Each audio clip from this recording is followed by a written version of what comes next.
So the introduction to tonight's video is a little bit different from usual, with very good reason. Now, this is the first time in the history of this channel that I've done a 5-part story over the course of 5 consecutive nights. It's been quite compelling. It's really, I've enjoyed the interaction with you all, guessing what's going to happen in the next episode and all that kind of thing.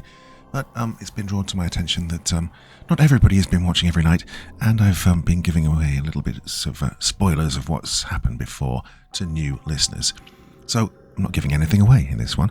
This is an incredible 5-part story, survival horror, post-apocalypse kind of thing, with a little bit of supernatural elements thrown in as well. So if you're new to this, if you're listening a year in the future, 5 years in the future, I know that this content is quite evergreen, so that happens quite a lot. You're in for a real treat. And those of you who've joined after the first 4 nights, and this is night 5 of those 5, well, you're in for a treat as well. So without further ado, here we go with the complete story of The Hunt. This is stupid, Mike said as he caught up with Fred. It's Friday night and I'm not getting laid. I'm sure your hand will forgive you, Fred snapped back, tired of his friend's incessant complaining. God, if I knew you were going to bitch this much, I'd have left you at home. Why can't you be more like Neil? Tell him, Neil. Leave me out of this. Bringing up the rear, the scrawny teenager fixed his glasses as the trio stumbled along in the dark. This part of town had once been an industrial zone bordering a housing complex. The ruins of long abandoned buildings, their doors and windows boarded up, only added to the sense of emptiness. Now, Neil half expected to see a bum slump out of the darkness to ask for change, only to offer a knife in the throat when they refused. Hey, where are we going? Better be a whorehouse, Mike muttered. But Fred heard it loud and clear. Is that all you think about? That and your mom. Fuck you. Fred was leading the procession, the boys walking in single file along a fence laden with graffiti. Much as Mike pissed him off, Fred liked having him around for protection. The guy was built like a brick and could intimidate almost anyone. He felt safer with Mike around, though he would never admit it. Neil was the type to just go along with the group. The brains to Mike's brawn. He fit the description of a nerd to a T, especially with the binocular-sized glasses he wore. He was Mike's foil and served as a good balance to their awkward trio. Fred wasn't exactly sure what he brought to the group. Good looks, maybe? Yeah, that was it.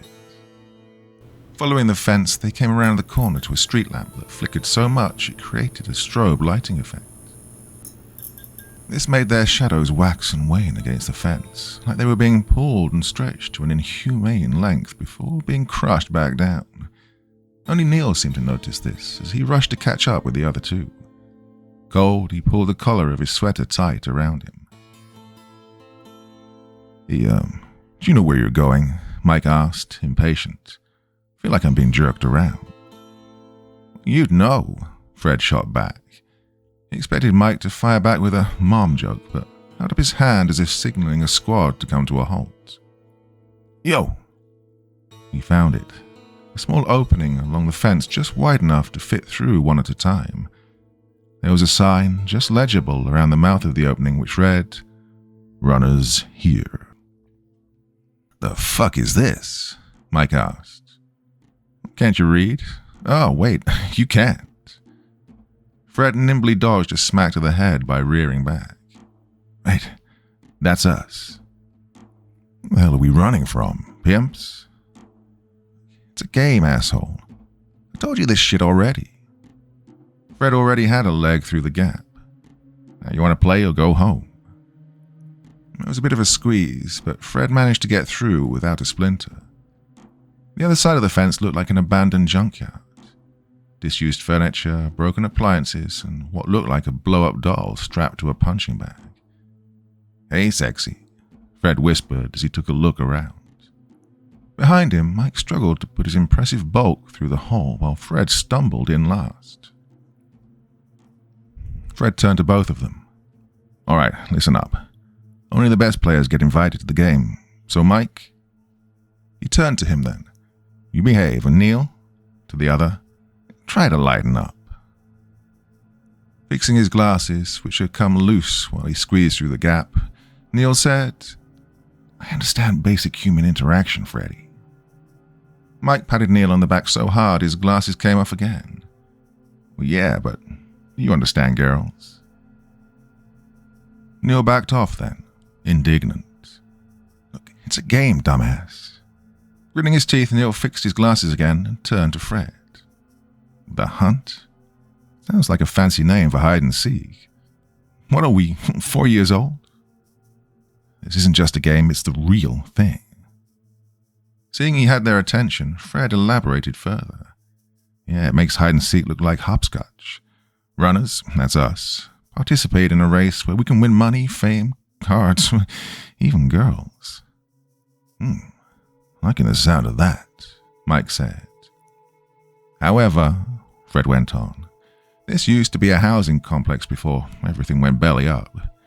They try to host these things in abandoned areas so they don't attract attention." "How did you find out about it?" Neil asked in his aggravatingly curious voice. Connections." Refusing to elaborate further, Fred continued. "Look, I don't make the rules. I'm a player now, and so are you." He stepped toward them. "Now, from what I've heard, we will be filmed at all times. That means there'll be people from all over the world watching us." "Making us look like fools, making fools of ourselves," Neil said, unimpressed. "I can't believe I agreed to this." Mike scoffed. "And out on another night watching porn? Whoa, sucks for you." "Fuck you, Mike. Everyone wants to." "Easy, you guys." Fred got between them. Maybe his role in the group was as peacekeeper. Mike and Neil barely got along at the best of times, and that's when they weren't cold and staggering about in the middle of the night. "Come on. We're here to have a good time.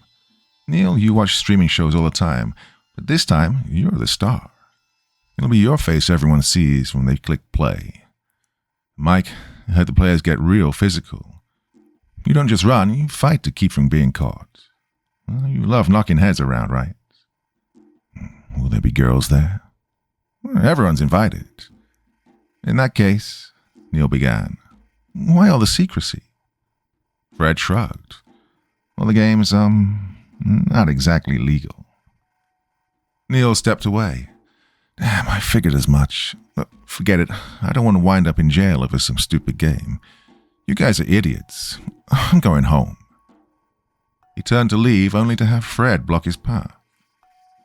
"You mind?" "Dude, we need a minimum of 3 players. It's the rules." "I don't care." "You only get 1 invite to the hunt. You never get called back." That's on you."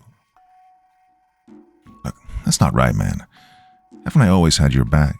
Even when we were kids, we were always together. Now, you did a lot of shit I wasn't cool with. Like that time we snuck into the ladies' room in the mall because the men's room was out of order. Told you to go outside and piss in the trees, but you didn't listen to me." Fred tapped his own chest now. "I'm the one who got caught. I'm the one whose folks got a call from security. I'm the one who was banned from going there ever again." Knowing where this was going, Neil sighed. "But I wasn't." "That's right. You know why? Because you didn't tell anyone I was there." "Damn straight. I made such a commotion that nobody noticed you while you still had your pants down. Kept my mouth shut, didn't even tell anyone in school so you'd be embarrassed. I didn't snitch." Fred chuckled then. "We know, both of us, that ain't even the worst thing I did for you, but no matter what, I always looked out for you. Now I'm asking for your help." "Hey, where was I when this happened?" Mike asked all of a sudden. "You pissed in the girls' room? Shit, I'd have been all over that." Ignoring him, Neil said, "Come on. Please, man. This is so stupid. Please." "Can't believe it. All right, fine, whatever." Reaching into his back pocket, Neil pulled out a face mask. "I'm going incognito. Deal?" Without waiting, he pulled the mask on, covering the lower part of his face. "You morons, you want your face all over the internet, but I don't."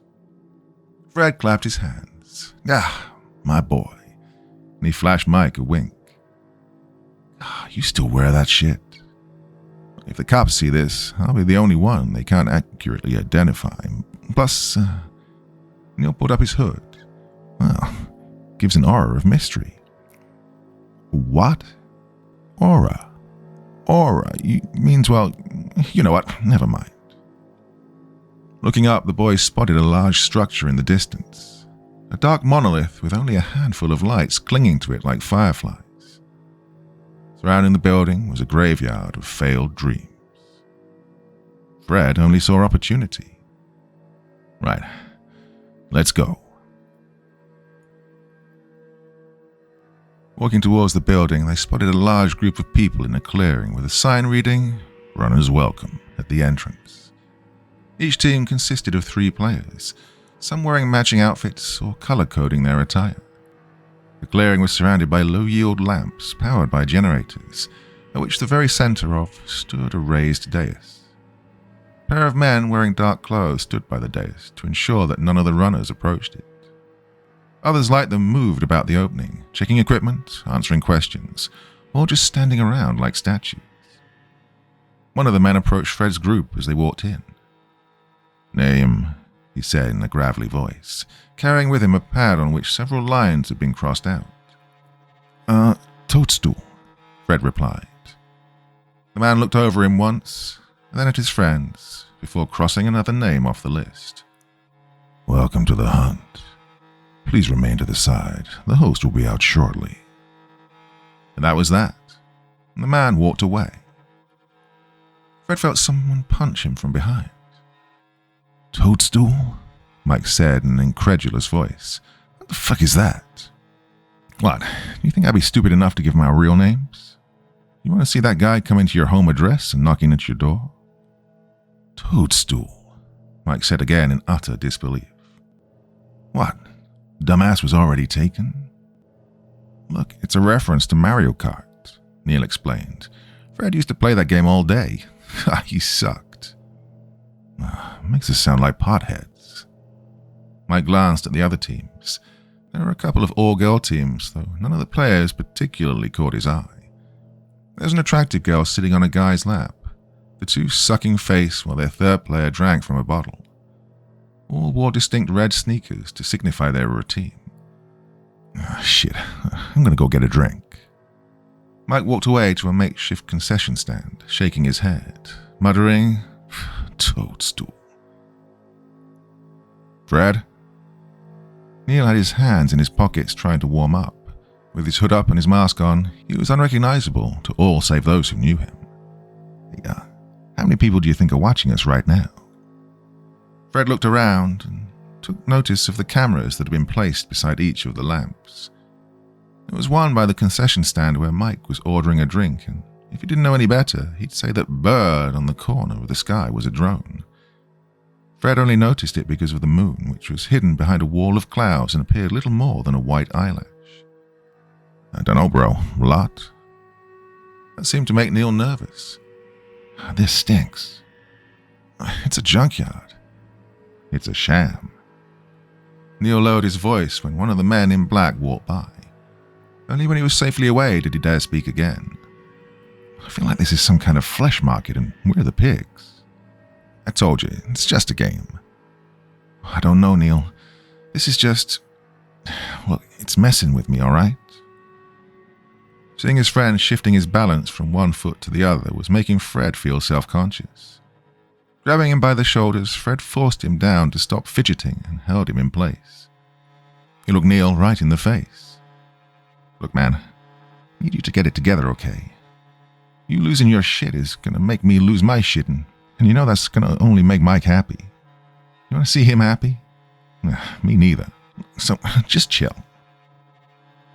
Neil remained tense, though he did stop fidgeting. Mike returned with 3 beers in hand. "Right, time to man up, ladies." After distributing the beers, Mike took one long swig before looking around. Fuck's up with the KGB agents? Probably hired security. Don't want just anyone playing the game. Neil took a swig. "Hey, thanks for the beers, man." What can I say? I'm a nice guy. Ah, bullshit. Really, just, don't piss me off. Motioning to Neil then. What's wrong with him? Fred looked to Neil, who nursed his drink and kept looking around as if expecting to be attacked. He thinks this is a sham. Well, it could be. Who the hell holds a game out in a shithole like this? So, what do you think of the competition? Mike smiled. Yeah, mostly pussies. Hippies and preps with nothing else to do on a Friday night. Chuckling, he said, I heard a team calling themselves the Justice Heroes. I mean, what the fuck are we, Comic-Con? Suddenly Toadstool ain't so bad anymore. Fuck, man, you should have asked. I'd have given us a cool name like the Crushers or Dead to Rights. You lack imagination, Mike. Mike emptied his beer. What name would you use, Neil? Fuck, it's cold. You see, now that's original. I'm not being cute, I'm seriously freezing my balls off. He took a swig. Don't they have any coffee? Yeah, right by the cappuccino machine. You're such a dick. Well, that's what your mom keeps telling me. Oh, fuck off. Look, just chill. Fred got between them again. I feel like I'm looking after a pair of kids. Could you just relax? He keeps talking shit about my mom. So talk about my mom. I don't give a fuck. Mike's face hardened at that. I don't know where that bitch is anyway, so don't bother me. Well, that comment left an awkward silence in its wake. I'm getting another drink, Mike said and walked off. He makes it really hard to like him, Neil said in a hushed voice. He's had a shitty life. Doesn't mean he has to be shitty to the rest of us. Fred opened his mouth then, but thought better of it and shut up. Sometimes it's best to leave certain things unsaid. A bit of wisdom learned through years on the streets. And it was said that you could choose your friends, but not your family. Neil and Mike were as close to family as he'd ever had, so like it or not, this was it. If they played their cards right and listened to him, maybe, just maybe, they could all come out of this a little bit better. Oh, and a whole lot richer. When Mike did return, he was in brighter spirits, a sharp contrast to when he'd left. Fred knew it was a defense mechanism in dealing with a hard life. You kept your emotions in check and your heart closed, else anyone could walk all over you. While he hadn't known Mike as long as he had Neil, Fred knew he could trust Mike when the chips were down. They'd been in enough scraps together to know they could count on the other in a fight. Well, this was it. This was Fred's team, his family. Now, if only they'd stop fighting, they could actually formulate a plan and focus. Mike's initial assessment of the competition seemed spot on, but Fred was more scrutinizing than that. Whereas his friend only recognized strength, Fred knew that it was what you didn't know that could kill you. Looking around, he spotted members of the other teams taking in the competition just like he was. A guy in a yellow hoodie kept his head low to hide his face, but was secretly sizing up the competition. One of the members of an all-girl team was walking around, her head completely covered in a mask so only her eyes were visible. She appeared casual but was secretly assessing the other team's strengths and capabilities. Well, by the time it came for the game to start, Mike was already on his third drink. Neil was still trying to get warm, kneeling on the floor while blowing hot air into his hands, when one of the men in black walked onto the dais. Hello. Good evening, everyone. I wish to thank you for joining us this night. You're now participants in a very special game. Let me welcome you to The Hunt. Several cheers went up at that. Mike raised his bottle, though he was half buzzed. Show us the fucking money, he laughed. Let's get this over with, Neil said as he stepped up beside Fred. Not the right attitude, Neil. God, I'd kill for a coffee. Tell you what, when we win, I'll buy you a barista. The host held up his hands to call for silence. Yes, now I know you're all eager to start, and so are your competitors. Fred blinked. Competitors? Wasn't everyone already here? He didn't see any other team show up. In fact, as far as he noticed, Toadstool was the last team to arrive. So what was this guy talking about? The host walked back and forth on the dais like a commander addressing his troop. First, the rules. He pointed. See that building? The goal of the game is to reach the top and ring the bell. Yeah, you heard me. There's a silver bell on the roof. It must be rung to signify the end of the hunt. So long as one member of your team does this, the whole team wins. Now, that may sound simple enough, but be forewarned. He raised his voice, all dramatic-like. It is not. The entire course is booby-trapped. Are you shitting me? Neil said. Did I hear that right? Shh, Fred said, his attention fully piqued. You must circumvent these traps. Make your way through the junkyard and up the high-rise, which is also riddled with traps and other surprises. Well, there are a few jeers at that. A few players appeared less enthusiastic than before. But, of course, there is a catch. He paused for dramatic effect. You will be chased by an opposing team, the Hunters. It will be their task to take each one of you down by whatever means necessary. If an entire team loses its players, then that team is disqualified from the game. No exceptions. Remember, it only takes one team member to ring the bell, so even if all your friends are taken down, you can still win. So don't let that fact discourage you. Well, as for the other runners, do not let them stand in your way. When it comes to your competitors, there are no rules. Do what you have to ensure the other teams do not win. Remember, it's you three against everybody else. They will not hesitate to push, kick, or beat you if that means winning. So yes, my friends, in addition to avoiding the traps and the hunters, you'll have to contend with the other teams. The hunt is a game unlike any other. Here, you play to win. Ah, yes.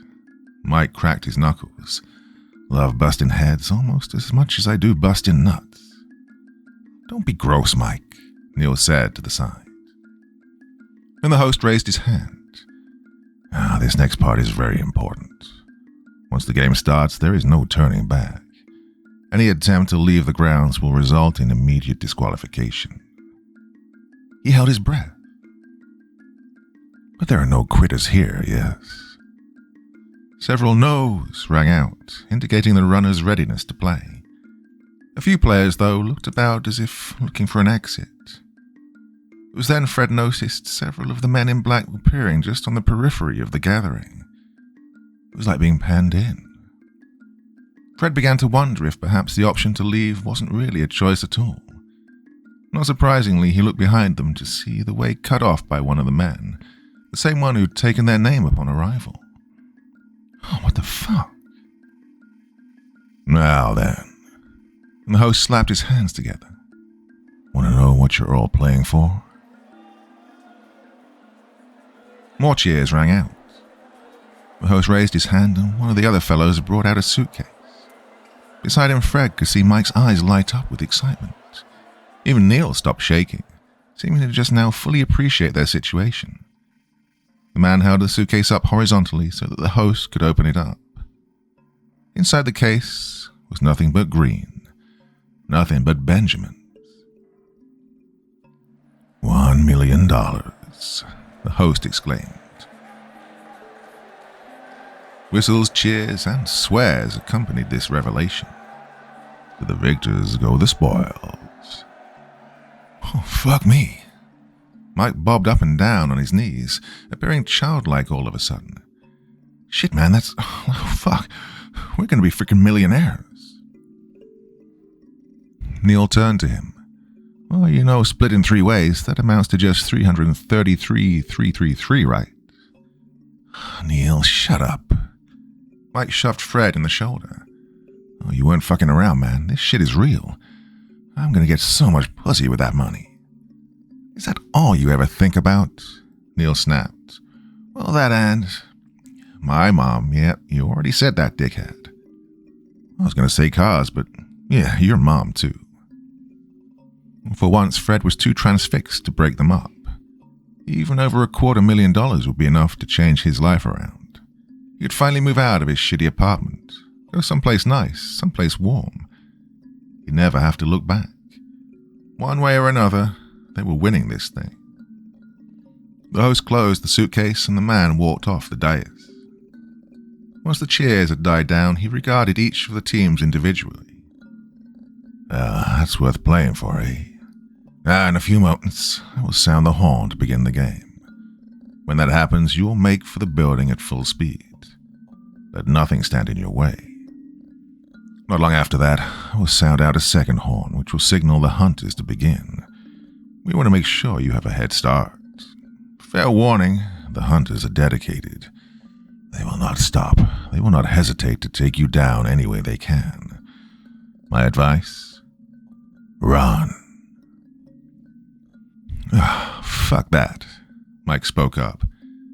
Hey. The host turned to him. Does that mean I can't punch one in the face if you try something? The host smiled. You can, try. Well, someone's gonna get knocked out, Mike bragged. I'll give you all a moment to talk strategy. The game will begin shortly. The boys turned around so that only they could hear each other. Right, listen, Fred began. Let's be smart about this. What's our strategy? Mike spoke up first. Run like hell, man. Get to the building first, up the stairs, and ring the bell. That's why the Neanderthals died out, Neil said. Got something to say, pencil dick? The jock snapped. Yeah, you're a moron. Look, most of the other teams are going to be doing one of two things, run or fight. Running across an obstacle course full of traps is bad enough. Fighting everyone along the way is suicide. No, I say we hold back. Stay behind the other teams and let them trigger the traps. When we see teams fighting each other, we either run past them or let them wear each other out before fighting whoever's left standing. Either way, we'll have less competition and reserve our strength for when we need it. Well, I knew we kept you around for a reason. Fred patted him on the head, which only annoyed him. Mike wasn't so impressed. Yeah, while we're dicking around in the back, one of the faster teams will get to the building first and ring that bell. You know what a race is? I'm not saying we just walk, stupid, but we need to pace ourselves. Neil took a look around. How about we keep behind one of the physically weaker teams? That way, if we have to fight them, our chances will be better. Fred turned to Mike. Well, shit, man, I want to fight. But do you want to be rich? We thought about it. Yeah, I do. Good. Well, there's just one problem. They both looked back to Neil. The hunters. Don't know how many of them there are or what they can do, so I'm open to suggestions.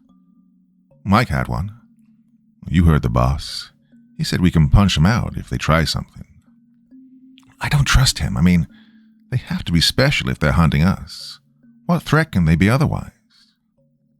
Fred hated to admit it, but Neil made sense. Well, he sucked at math, but he knew how bad unknown variables could be. Right, then we keep our heads down, follow the other teams, fight when we have to, and try to stay away from the hunters. If one shows up, then you can punch him in the face, Mike. Nice. Okay, break. Once the teams had finished their strategy, the host spoke up again. In his hand, he held a blowhorn. Looking out at the crowd before him, his smile went from ear to ear, and it seemed predatory. All right, then. Runners, you ready? The teams let out their affirmation. Remember, first to that bell wins. Now. He held up the horn. You have a 5-minute head start. Make it count. The teams lined up by the dais, all facing the building in the distance. A few barbs were being exchanged, some downright insults, and even a couple of threats.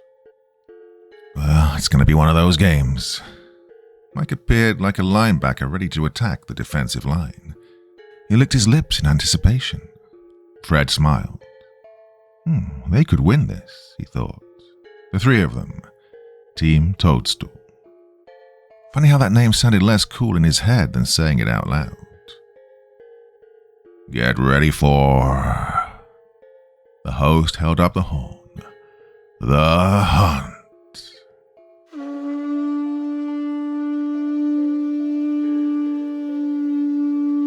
The blowhorn was deafening, but it was soon drowned out by the hoots and hollers of the contestants as the runners burst into action. At first, they were all neck and neck, the teams moving in unison deeper into the junkyard, but as soon as space became limited, they started to split up. One team already fell into fighting, the runners exchanging blows. Oh, man, Mike said, though he stayed the course and remained with his friends. The teams who were fighting seemed to have forgotten all about the race, throwing punches and rolling around on the floor. Mike laughed as one of them smashed another's face against a disused refrigerator. Holy shit, Mike laughed. They put the dais behind them and plunged into the junkyard. There wasn't much light and the boys found themselves stumbling more than running. The building seemed further away than before, though it could have been a trick of the darkness. They started to bump into things, heavy things, sharp things. Where the fuck are we going? Mike said, waiting for the others to catch up. Neil bumped into Fred when he came to a sudden stop. Hey, either of you brought a flashlight? Fred shook his head to Mike's question, realizing his friend couldn't see it, and spoke up instead. Nah. Neil the eel? No, Mike. If I knew I'd been running for my life at midnight, then maybe, but I didn't. Me without my matches, Fred said. Somewhere to the side, something heavy, metallic, struck the ground. Somebody screamed. What was that? One of the traps, Neil said. I think somebody's hurt. The scream turned into wailing. Oh, seriously hurt. He turned to Fred with a look of concern. I don't think this is really a game, Fred. We could get seriously hurt. Are you going to puss out? O'Neill glared at Mike. I'm serious. I wouldn't mind winning, but I don't want to lose my head while doing it. Look, both of you just need to stay behind me. I'll win this. Mike punched his knuckles together, eager to put them to use. Come on, let's go. And he ran off before they could stop him. Ah, shit, come on. Fred grabbed Neil by the arm and pushed him forward. They had a solid strategy, so long as each of them played their part. Right now, the only person Fred trusted not to flake out of it was himself. Mike was too gung-ho for Valance, and Neil was just keeping it together, only barely. The race had only just started. They had a scuffle coming off to their left, where a wall of junk blocked their view. Something fell off of the top of the heap and clambered down toward them. Hey, watch it. Fred pushed Neil out of the way as a broken window fan shattered upon hitting the ground just inches from where Neil had been. I'm bleeding. They heard someone yell on the other side. It sounded like a man whose voice went up a few octaves. It won't stop. Oh, God. Somebody help me.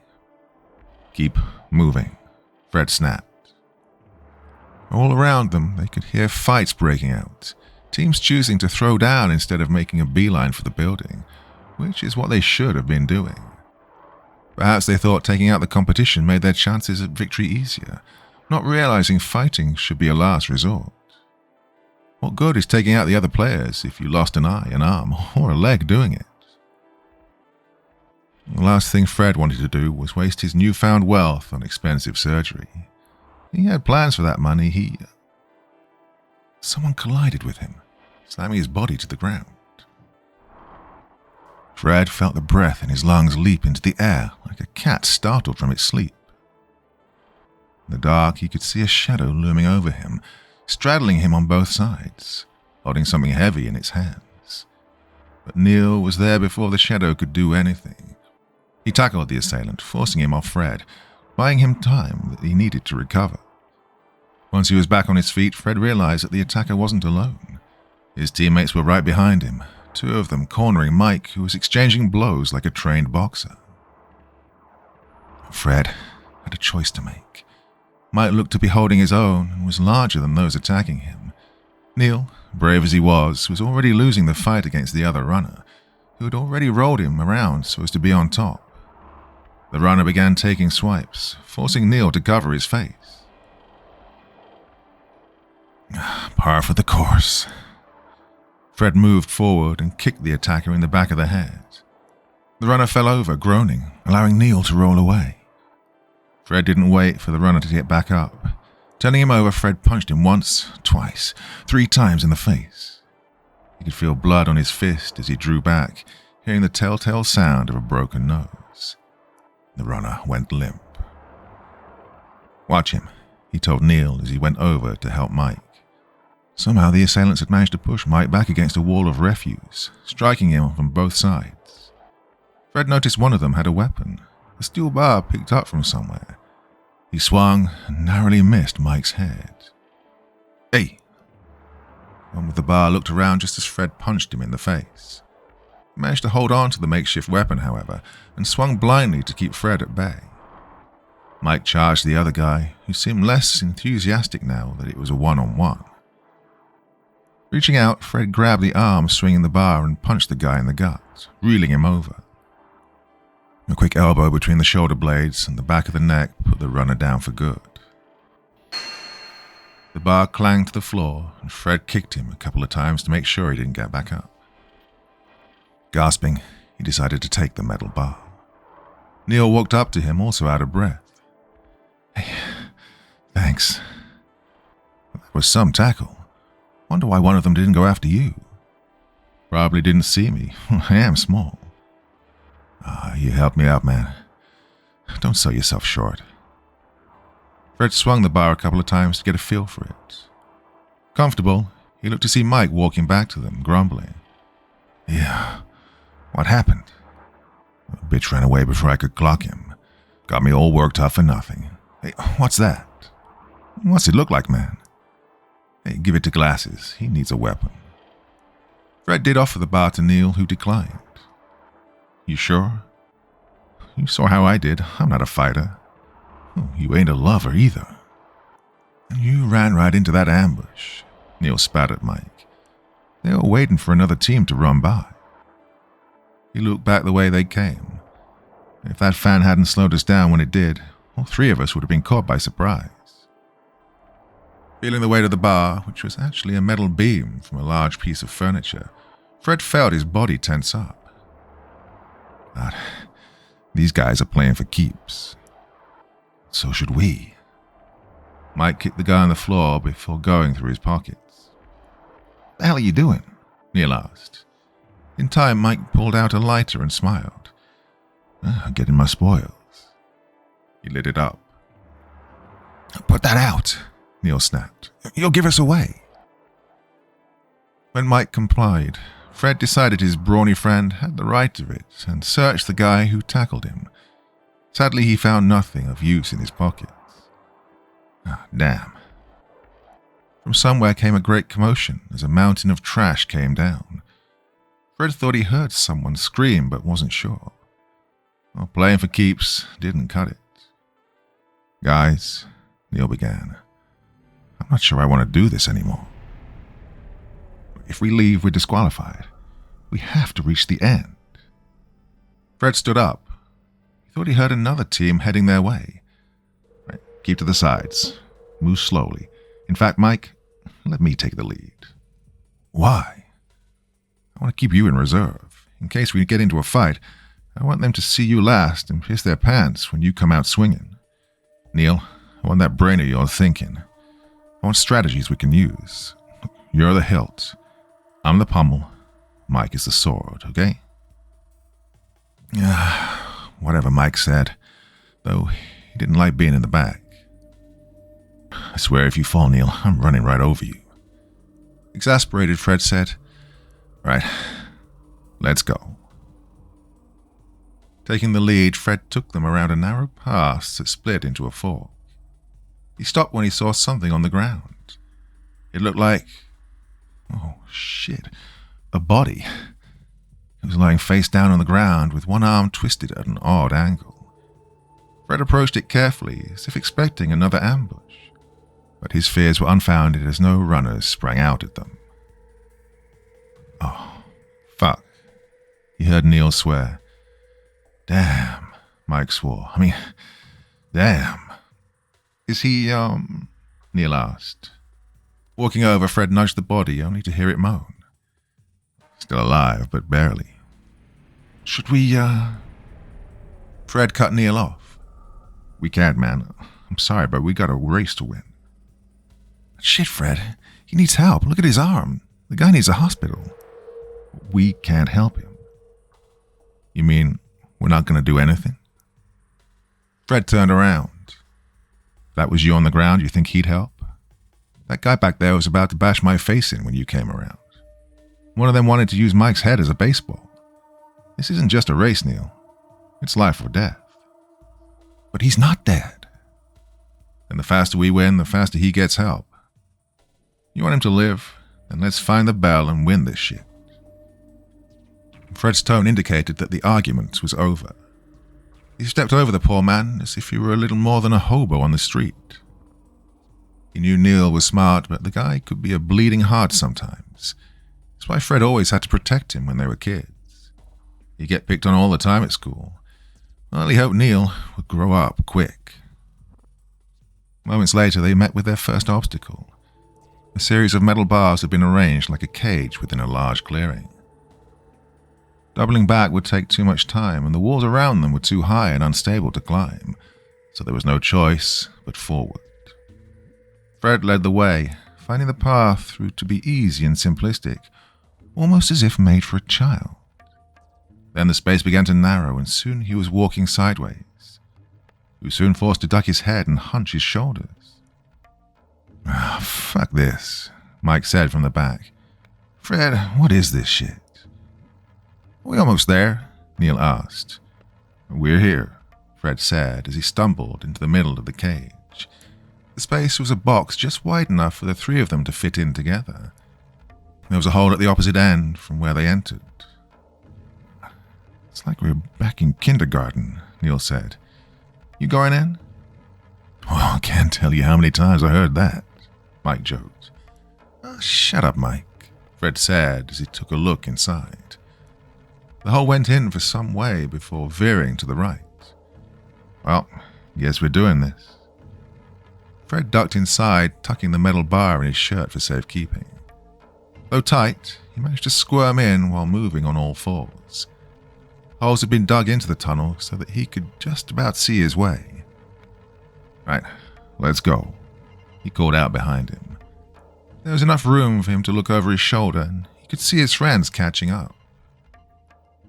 Once Fred turned the corner, he felt a sharp pinch in his hand, forcing him to stop. You whore, he snapped. Something crunched underneath him as he moved. His other hand was pricked as well. Neil?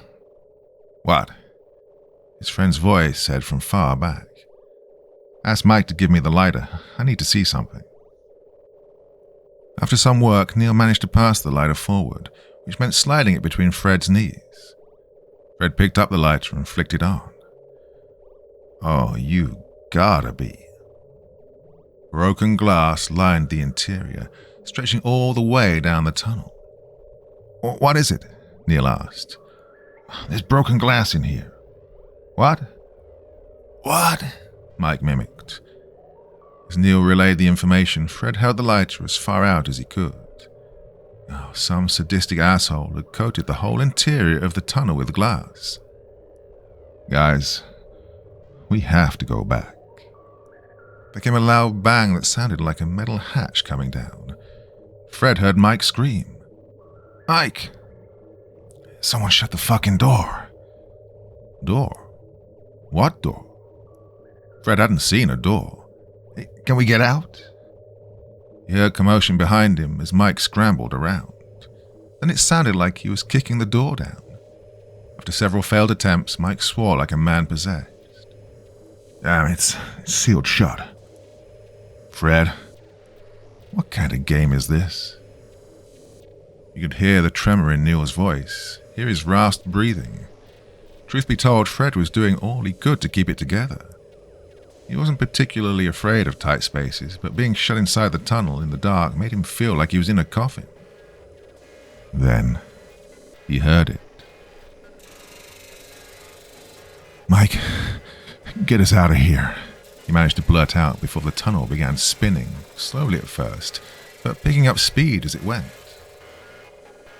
The light bounced around as he did, and it took all the conscious effort he had left not to drop the lighter.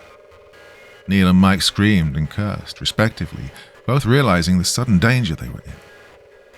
Suddenly, and to Fred's surprise, he saw a door slide open at the end of the tunnel. A way out. Come on. With the tunnel spinning, it was near impossible to stay upright. Fred crawled as best he could, feeling the glass bits slice at his clothes and skin. His main concern was not to cut his face, and Fred held back a scream as his hands bled from 100 places. From time to time, his head would scrape against the sides. He felt a small bit of his ear come off and screamed bloody murder. Behind him, Mike and Neil were also being minced. Yet they all urgently rushed as fast as they could through the tunnel. Fred shot out head first, rolling onto a small decline and into a pool of muddy water. He came up gasping and cursing, stumbling about in pain and surprise. Behind him, Neil splashed into the water and Mike behind him. The door slid shut and they were trapped in the waist-high pool. It extended about 20 feet down a small canal with steep walls to either side. Most shocking of all were the metal bars that hung menacingly overhead. "What's going on?" Neil cried out. Covered, his face suffered the least cuts, but his hands were bleeding from all over the place. Oh, Christ, is this water sanitary? We could get infected. "Hey, assholes!" Mike screamed at a camera which was posted along the wall behind the bars. "I want to talk to your boss. I've got a few complaints." "This isn't funny anymore, Fred. I want to go home." "Neil, I don't know. We made it, didn't we? This is bullshit." "Stop screaming. You're screaming." "Hey, dickwads," Mike called to get their attention. "You hear that?" They listened. A whirring sound like something powering up drew their attention upward. Electricity coursed through the metal bars as they began to slowly descend towards the water. Fred called for them to move, but they needn't have bothered because they ran all in unison. Wading through the water stalled their progress, and they fast-waddled as best they could towards the end. Fred pulled himself out of the pool first, reaching back to grab Neil, who was nearly thrown out of the water by Mike. "Hey, Mike!" The brawny youth barely had time to pull himself out as the bars splashed into the water, sending sparks and smoke into the air. The trio collapsed sideways, realizing just how close they'd come to death. "Hey, guys," Fred said after he'd caught his breath. They both looked to him. "I think I just pissed myself." From the distance, they heard another horn go off. The hunters had entered the game. Part 2. Right, I'm out. Neil hurried away, his skinny legs propelling him faster than usual. "This is beyond fucked up. I'm not gonna die here." "Neil?" Fred rushed to catch up with him, grabbing his friend by the shoulder. Neil shrugged him off. Even with the dim lighting, he could make out the look of unabashed fear in Neil's face. The boy's eyes were wide, his glasses trembled on his face, his mask puffed in and out like a heart pump. Even his voice, usually nasally but poised, was nearing operatic levels in pitch. "Get out of my way, Fred. I swear to God, I'm not doing this anymore. This is crazy. You're crazy. Get away." Neil backed away from Fred as if he had the plague. He almost bumped into Mike, who was lost in his own thoughts, his gaze drifting between his feuding friends and the death trap they'd narrowly escaped. You've lost it, Fred. This isn't right. I told you I didn't want to do this. I'm going. I don't care if we're disqualified. This isn't worth it. Fine. Go, Fred snapped. See how long you last by yourself. It's a madhouse out there. Players will pounce on you like wolves. God, they'll eat you alive, Neil. Now you got those hunters out there. You think they'll go easy on you? I don't care. Well, you should. You won't make it out on your own. They'll tear you apart. We almost died. Neil fell to his knees, his hands shaking. Seeing his hands and fingers all bloodied up, the boy ripped off his mask as it started to feel too restrictive. God, he was almost hyperventilating. Shit. Oh, shit. I don't know, man. Mike spoke up at that moment. I'm down for a fight. You know that, but this is some sore shit right here. I'm not a fucking hamster in a maze. It's a rat in a maze, you dumb shit, Neil said, somehow retaining his banter with Mike despite all that had happened. Enough, Fred cried. They looked at him. Reaching into his pocket, Fred pulled out a handkerchief and began to rip it up, distributing the pieces to his friends. Right, bandage your hands. Come on. They did as he instructed. Once finished, he addressed them again. We have to keep going. They won't just let us out of here. What the fuck are you talking about? Mike asked. Look around you, numbnuts. The men in black, the fights, the traps. This is life or death. You think they'll just let us walk out of here after seeing what we did? Look, what's to stop us from walking to the police and telling them all about it? He winced as he tightened his bandage. It's win or die. You knew, Neil said. You knew there was no getting out of this. I have to win the money. Fred took a deep breath then. I messed up with Taxi. Mike's eyes widened. Taxi? You owe Taxi money? Neil looked between the two of them. Wait, the drug dealer? The sociopathic drug dealer. Oh, the guy's a psychopath. Well, that's two different things. Oh, Neil, I swear to... Ignoring him, Mike regarded Fred with renewed vehemence. Oh, how the fuck did you cross Taxi? I told you to stay away from him. Reaching over with his powerful arms, he grabbed Fred and shook him. Come on, man, what did you do? He asked me to be a courier. Well, the money was good, and I was tight on funds. You know my mom don't make much, but it went bad. I lost the goods. Fred grimaced. Taxi says I have 1 week to come up with the money before he takes my head and delivers it to my mom. You know he doesn't make threats. He makes promises.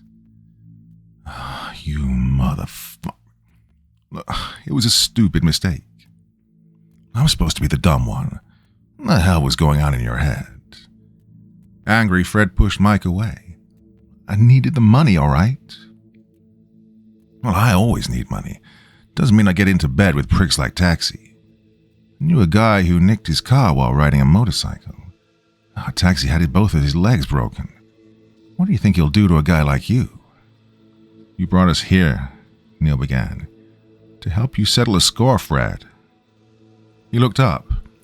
God, you are a piece of shit. I'm sorry, Neil, Mike. I didn't think it could go down like this. When I learned the hunt was being hosted nearby, I thought we could win easy money. These are our streets, our house. We can do anything when we're together. Does that mean we'll die together too? Slowly Neil stood up, staring down Fred even though he was a head taller. You're not gonna die. I almost did just now. I mean, we all did. Yeah, but we didn't. Fred took a step back so he could address the two of them. It's not like you guys get nothing out of it. We can all walk away with more than $300K in our pocket before the end of the night. I can pay off Taxi. Mike can buy a car. You can go to college. We all win. If we live, Neil finalized. If we win, Fred clarified. Well, Mike was chuckling to himself. You know something, bro? If you told me this was what it was really about, I might still have gone along with it. I can deal with the fights, the traps, even Neil's bitching. Then he walked up to Fred and punched him in the guts, causing him to bowl over. But I don't like being lied to. Oh yeah, I'm a prick, but I'm an honest prick. And I don't like being used. Same here, Neil said. After all the shit we've been through, God, this is too far. Right, let's get out of here. Mike walked off, and Neil followed shortly, offering Fred a condescending look before he turned away. Fred clenched his jaw, the pain from Mike's punch still reverberating throughout his body. He knew he'd fucked up, but that was that. He'd make it up to them, he knew, but later. Right now, they had a game to win. Well, they encountered their first hunter not long after. They moved in silence toward the building, now focused and completely alert. Fred's revelation created a schism between their group, and even Mike and Neil stopped exchanging insults. It's as if they suddenly realized just how desperate their situation was, and stopped treating it like a game. In time, they crossed paths with another team who, for some godforsaken reason, had chosen to wear bright red shirts for the event. Mike ambushed the first one he saw and body slammed him into the hardest thing he could find. Fred took out his metal bar and fenced with the other, who had picked up a loose board as a weapon. The board was heavier, but that made him slower. Biding his time, Fred waited for an opening and took advantage, putting the runner down once and for all. The last runner had been wounded already and had the misfortune of dealing with Neil. He tore into the player as if he were responsible for all of this.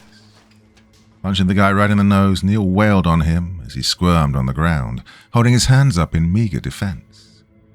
Fred had to pull him before he killed the poor guy. Looking into his eyes, Fred feared if that's what he'd intended to do. There was a coldness in Neil. Fred wondered whose face Neil envisioned when he was bashing the guy's face in. Good, he thought. Let him use that anger. They needed to go all out if they intended to survive. In another clearing, they spotted something that stopped them dead in their tracks. Several merry-go-rounds had been set up to serve as obstacles. They were all spinning at the same time, only each rail having a saw attached to them to create spinning blades of death. Oh, fuck me, Mike said. At the very center of the deadly cyclone was a wounded woman. She was bleeding profusely from her back and pounding like a wounded dog. They could hear her whimpering over the sounds of the blades. Doesn't make sense, Neil said. Mike scoffed. Bitch forgot to duck is all. That's just it. Those blades are easy to avoid. You just need to crawl under them. How the hell then did she get cut? Why don't we ask? Fred was moving before he could respond. Neil's assessment proved correct, and he managed to crawl beneath the blades with ease. The whistling sound they emitted was unnerving. He could only imagine how sharp those edges were. By the time he reached the center, the girl was still unaware of his presence. Upon closer inspection, he noticed she had not one, but 3 deep gashes across her back. Those didn't even look like blade cuts. Hey, Startled, she turned and held up a broken bottle as a weapon. Her eyes were wide and she had blood across her face. Stay back. Easy. Fred held up his hands. I just want to get by you. Where's your team? Tears filled her eyes. They're dead. He killed them. Her whole body was trembling. Her arms acted as if the bottle was suddenly too heavy to hold. He tore into them like an animal. He, Fred said. Mike and Neil had crawled through right then. Where is he? I ran away. I tried to get away, but he clawed me. I could feel his fingers in my back. God, he wasn't human. Who's she talking about? Mike asked. The hunter, she said. He ate my team. Oh. Shit. As if things weren't bad enough, Fred turned to the others then. Yeah, looks like we got cannibals. Hey, where'd you last see him? Mike asked the frightened woman. She was about to respond when she froze. Trembling, she raised a shaky finger behind them, back the way they'd came. They slowly turned, spotting a large, hulking man on the outside of the spinning blades. He was naked with thin, rippling muscles and walked as if in pain. His skin was covered in blood and he was hunched over. Even then they could see he was tall, even taller than Mike. What's worse were his eyes. They were a hateful yellow, and he was looking right at them. What? Fred began. Neil continued. Fuck, Mike finished. The man was bald, and as he approached, they realized that he had marks all over his head. It looked like he scraped his nails all over his skin. Those same marks covered his chest, arms, and legs. He was grunting profusely, like every step took effort. It pained him in some fashion. Jerking back and forth, he stopped just short of the first cutting blade. Only when the metal sliced a piece of skin off of him did he open his mouth. An unearthly growl escaped his crooked yellow teeth, a combination of exquisite pain mixed with unbridled anger. Before their very eyes, he ducked and ran on all fours, his head narrowly missing one of the spinning blades. Like an animal he moved, all instinct, as if it was simply natural to him. Fred, Neil cried out as he was the closest to the blades. Hearing his voice had snapped Fred out of his trance, and he reacted just as the insane man leaped the last few feet toward him. Grabbing his leg, the man pulled Fred toward him. His strength was such that Fred felt like a child in comparison. Reaching in his shirt, he pulled out the metal bar and began smashing into the man's hand, breaking a couple of fingers. Still, he did not relent. Oh, fuck. The girl, despite her wounds, got up and ran away. She didn't get far, for in her haste to escape, she ran into one of the blades. It cleaved her nearly in two, the upper half slicing off like a puzzle piece. Blood sprayed in the air, coating Neil. He screamed louder than he ever had in his life. Meanwhile, Fred was fighting for his life.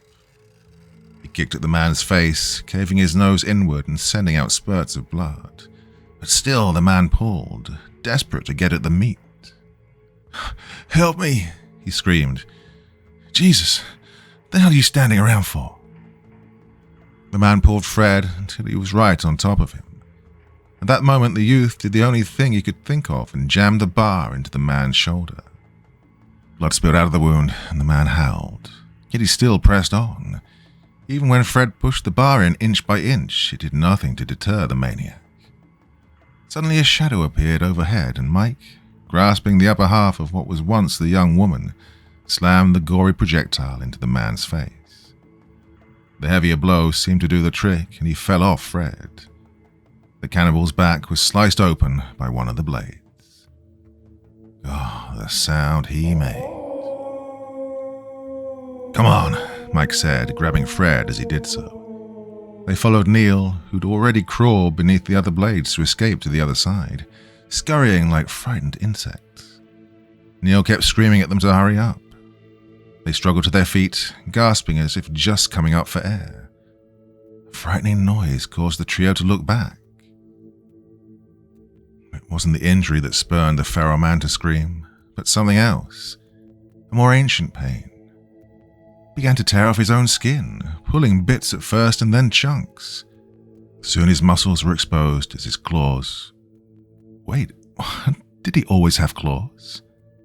The terrible sharp fingers which he used to cut himself were now incredibly long, lethally deadly appendages. Before their very eyes, he seemed to grow with each slice, getting taller, and his arms extended. His bones popped and twisted, his knees bent the other way, his face elongated, mouth twisted into a snout as his cranium became less human and more canine. By the time the transformation ended, the man they thought was a cannibal was now a monstrous half-man, half-beast thing. His skin was still hairless, yet revealed exposed muscle and tissue. His torso had thinned so that the muscle mass could be moved to his outer extremities, providing longer limbs. His ears had elongated as well, now resembling knives with full range of movement. About the only thing that hadn't changed were his eyes, still that angry yellow. Now on all fours, the monster reared back its large head and let out a howl of anguish.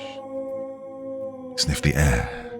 His gaze fell on the cadaver of the young woman and, without the slightest hesitation, began to feast on the remains. Fred felt like vomiting.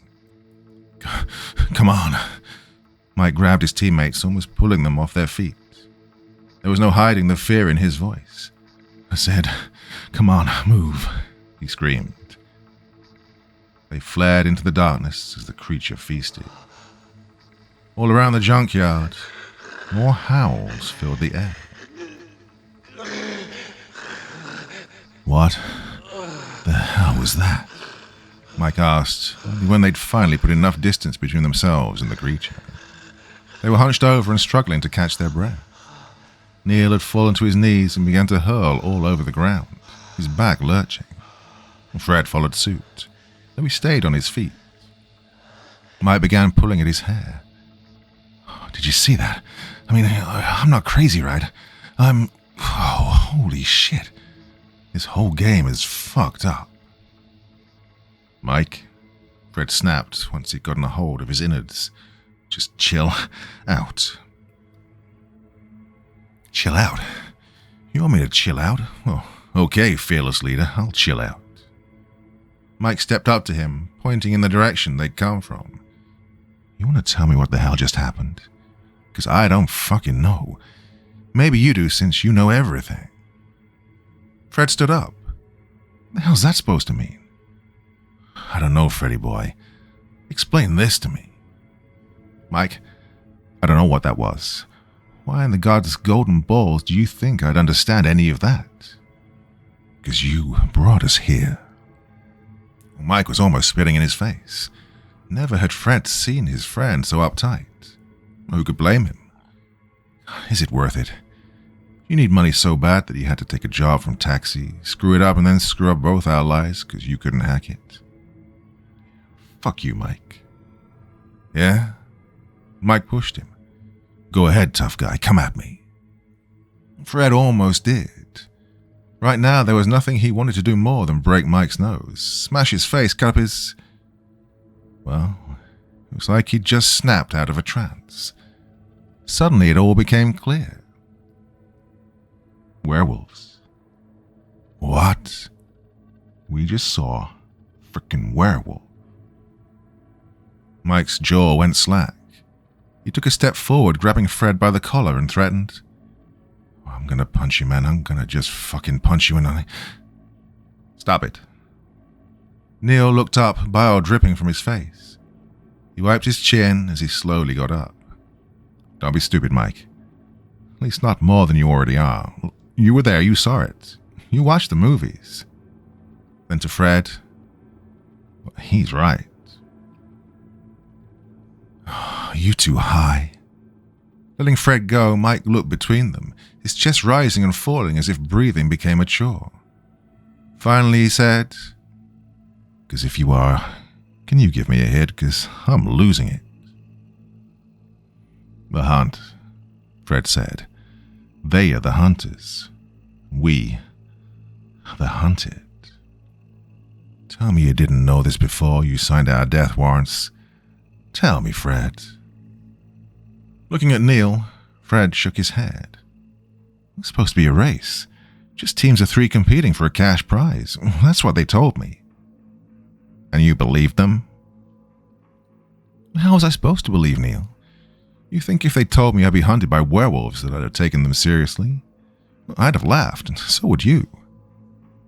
Fred raised his head as a howl filled the air. They were screaming in the distance. No doubt one of the hunters had found its prey. "I knew we could win. The three of us, we can win anything, but werewolves, how the fuck was I supposed to know? Well, I quit, Mike said. I didn't sign up for some bullshit Halloween special. He began to walk away, but Fred chased after him. Mike, I don't care if I'm disqualified. I'm out of here. A sound stopped them in their tracks then. They'd fled down a path between two walls of junk. From down the way came the sound of something heavy falling. A few seconds later, a long snout appeared around the corner. It was followed by an elongated head devoid of all hair but glistening with exposed muscle. The creature sniffed the air as if discerning something. Finally, those fierce yellow eyes focused on them. Oh, fuck, was all Mike said before it revealed its sharp teeth. Run. The trio fled as fast as their legs could carry them, the beast snapping its jaw as it gave chase. It moved paradoxically, like a creature both accustomed and estranged to being on all fours. His arms were longer than its legs, almost twice the length, giving it a gait akin to that of a primate. Even with this odd movement, it still ate up ground very fast and was catching up with them. Their best chance at losing it came when it broke out of the junkyard toward a quartered-off fence. It marked the boundary between the building and the rest of the playing field. Beyond it lay a parking lot with empty cars. The fence was tall and there was barbed wire at the top. Near the far end was a gate used for entry. They made a rush for the door. With their long legs, Fred and Mike surpassed Neil, who was struggling to keep up. "Wait," he cried. "Don't let it get me." He dared to look over his shoulder and wished he hadn't. The werewolf had zeroed in on him, like a predator in the wild, and it had focused on the weakest member of the herd, closing in for the kill. Neil felt a hand grab his collar.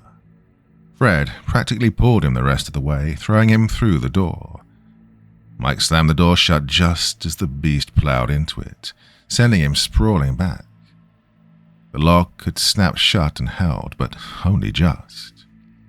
The beast growled and snapped its jaws at them, seemingly intent on forcing the door open. Fred and Neil pulled Mike to his feet, staring dumbfounded at the creature's tenacity. "That's not going to hold," Neil said. "Thank you, Captain Obvious. Right, let's move." Taking the reins, Fred led them into the lot. The beast's growls of frustration followed them. "Do you know where we're going?" Mike asked. Fred didn't have a clue. "Inside the building. We're going to ring that bell, win the game, and get the hell out of here. Does that sound like a plan?" "Didn't you hear me? I said I'm done with this. You want to go on your own? Go.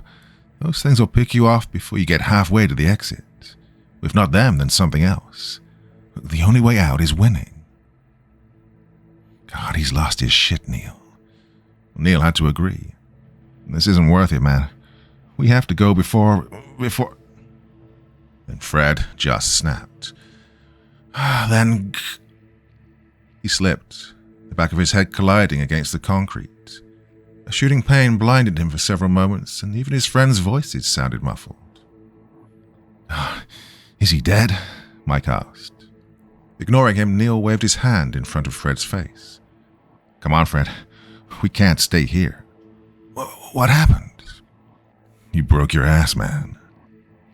Mike looked around nervously. "Listen, we better get going."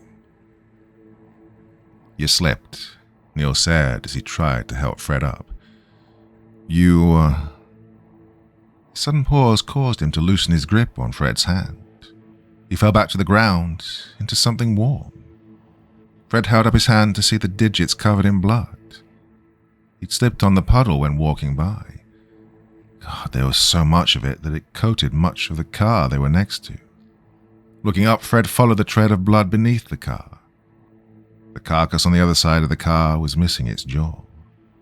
Only the upper half remained. Everything below the neck had been torn and picked at. Oh, the beast wasn't finished. It was still feasting, taking out chunks of flesh. It paused when it noticed it was being watched.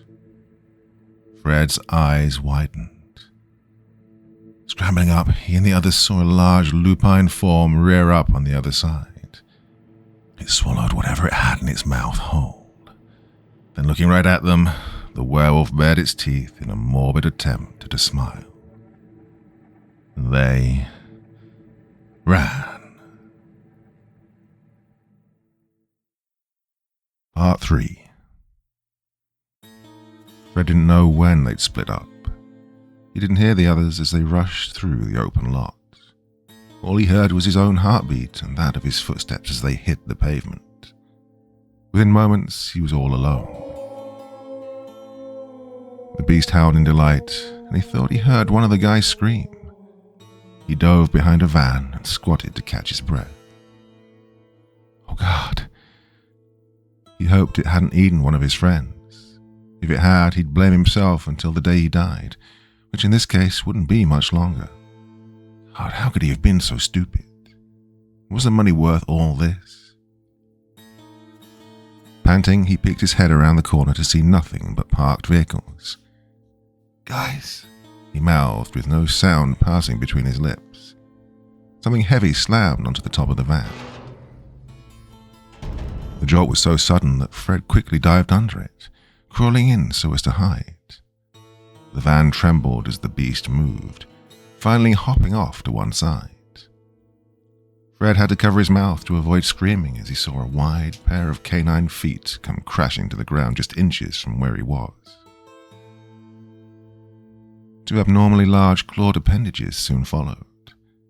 The beast now stood on all fours. A long snout sniffed at the ground. Heat puffed in the air as the beast smelled. It was so close Fred could almost touch it. He couldn't stay here. He had to move. With as much haste as the situation allowed, he moved slowly out the other way. The wolf's head was almost low enough that it could see underneath the van. And Fred didn't know much about wolves other than they hunted in packs and they had an incredible sense of smell. Sight or not, it knew he was here. Fred grabbed the side of the van and pulled himself up so that his feet were on the stand. Clinging to the side like a fly, he heard the beast sniff about. Maybe if he waited long enough, it would try to go underneath, giving him time to make his escape. No such luck. Through the driver's side window, Fred spotted a bloodied snout sniff the glass on the driver's side. It fogged up immediately. He held his breath. The snout disappeared. The beast let out a growl and slammed against the vehicle. Fred's eyes bulged as the van actually moved several feet towards the adjacent car. He lost his grip and fell back against said car. The wolf slammed the van again, allowing Fred a moment to roll backward, bringing his feet up before the van could crush him as it collided with the car. He rolled over the hood and fell off the other side. Fred got back on his feet just as the werewolf climbed the van. Standing, he could truly appreciate just how huge it really was. Perhaps bigger than the one they'd seen in the spinning blade trap. The creature was at least 8 to 9 feet in height.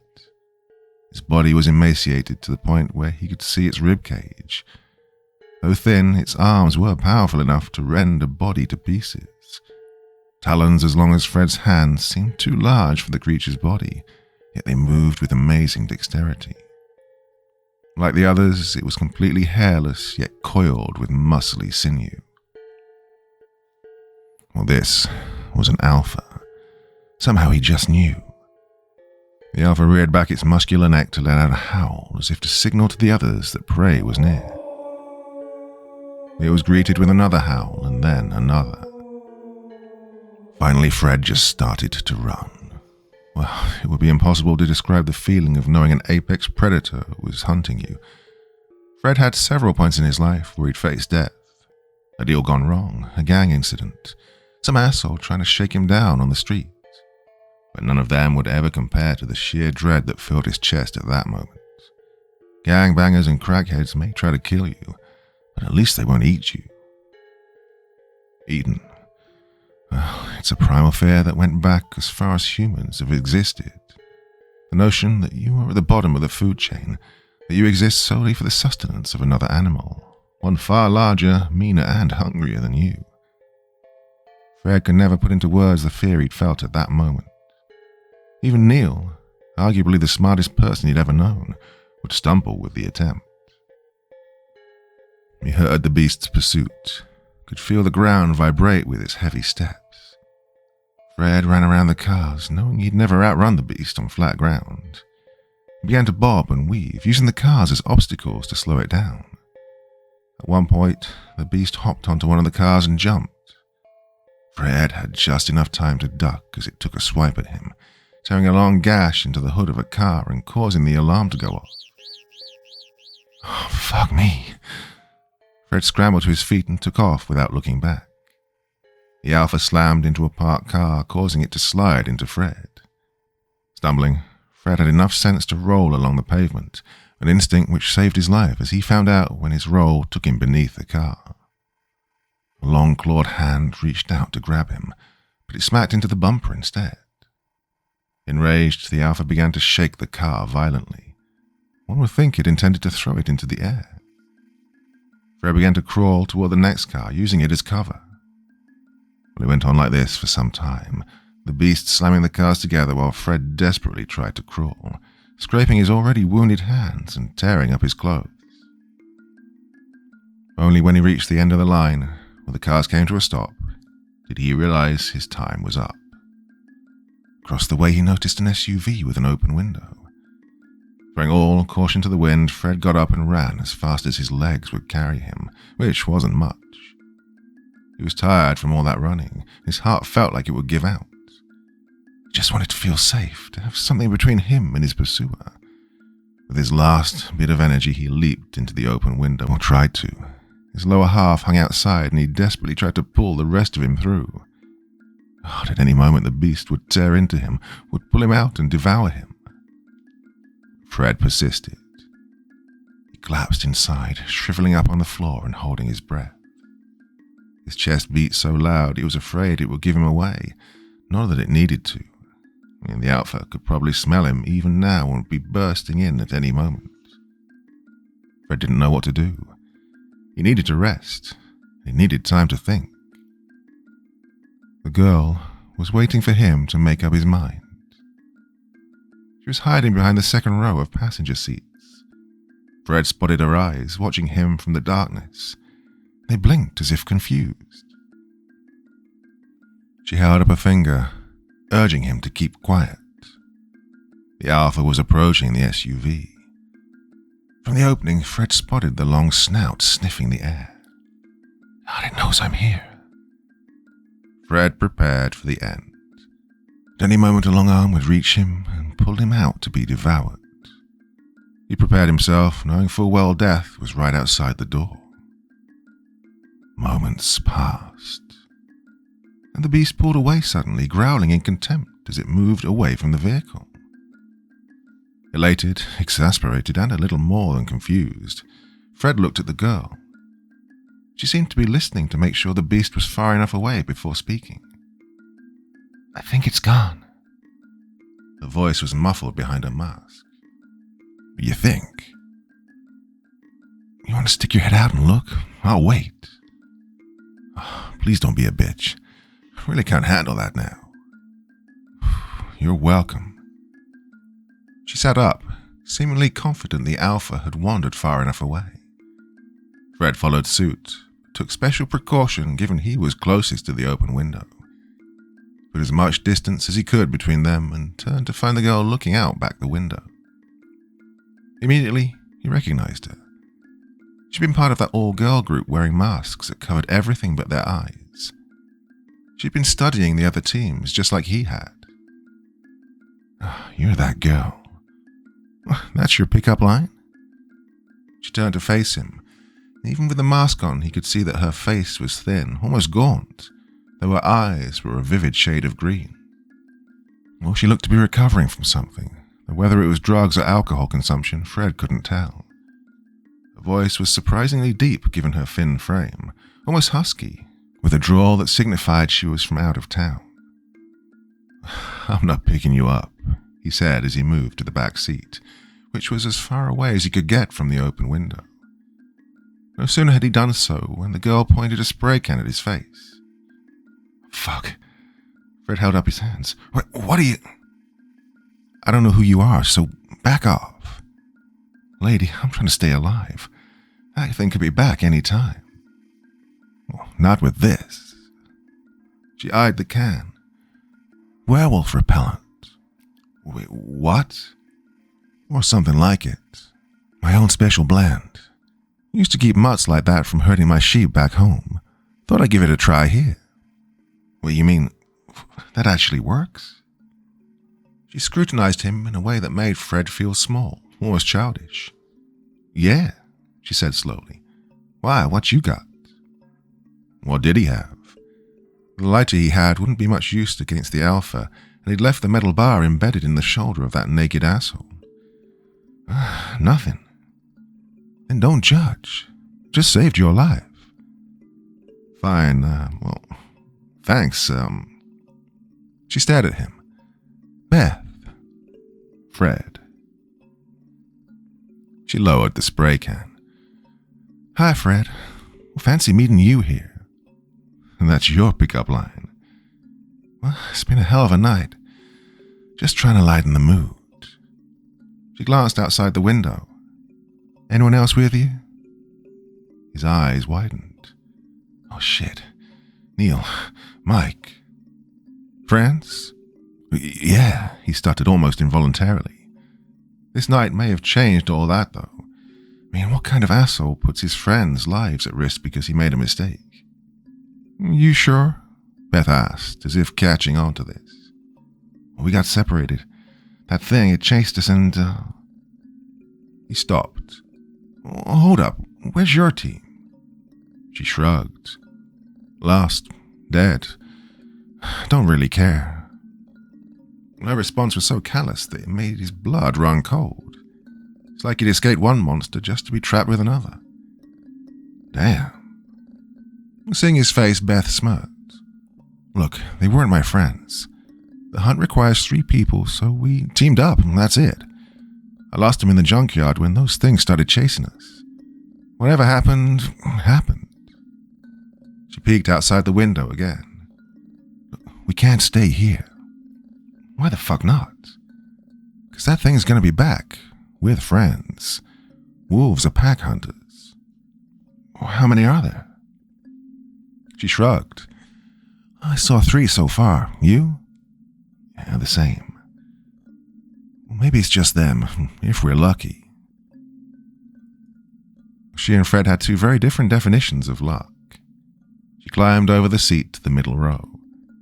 I saw an entrance to the building before that thing appeared. Must have been waiting for stragglers to show up. She looked to Fred. Well, that's where I'm heading. You can come along if you want, but just to let you know, I move fast and I don't wait for anyone. Just ask my team. First up, you're one effed up lady. Second, I can't leave without my friends. Well, you left them earlier. That's why you're here. Well, I told you, we got separated. So what? You just run around the parking lot hoping you'll find them? That thing's looking for you. Has your scent. Once it picks it up again, it'll hunt you down and kill you. My advice?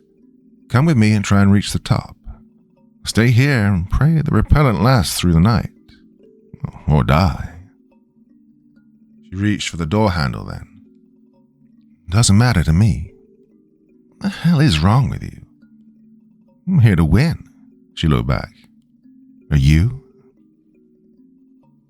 Her words cut deep. Not long ago, he was willing to risk everything, including Mike and Neil, for a chance at winning the cash prize. His actions had put their friendship in jeopardy, maybe destroyed it for good.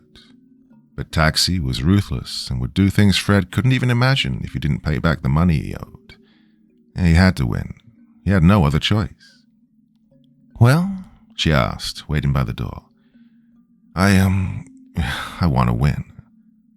Then let's go. And she opened the door. Fred reacted as if she'd just opened the hatch on a plane at 50,000 feet, rearing back. But there's no werewolf on the other end. and Beth stepped out casually. This girl had no fear. What the hell did that make him? A man who was willing to abandon his friends for money. As if awakening from a dream, Fred shook off any remaining doubts and urged himself forward. The night air tickled his face, and he was on full alert. There were screams in the distance and howls of ecstasy as one of the beasts had found its prey. The encounter sounded far off, but he kept his wits about him and stayed on his toes as he followed Beth towards the building. Maybe, he hoped, they'd run into the guys along the way. Now, Mike was tough and wouldn't go down easy. Fred imagined him punching a werewolf in the jaw before insulting its mother. The thought brought a smile to his face. Neil, on the other hand... "Keep up," Beth urged when she noticed Fred lagging behind. The girl moved with purpose, like a person willing to do anything to win. Fred admired that in a woman. I'll have a time to think with your dick, Fred. He caught up. Beth ducked in behind a car and looked over the hood. Okay, there it is. Looking back, she spotted Fred's inquisitive face. Look! He did. The parking lot was entirely fenced in. The only entrances were the door they'd used to get in and the one leading to the high-rise.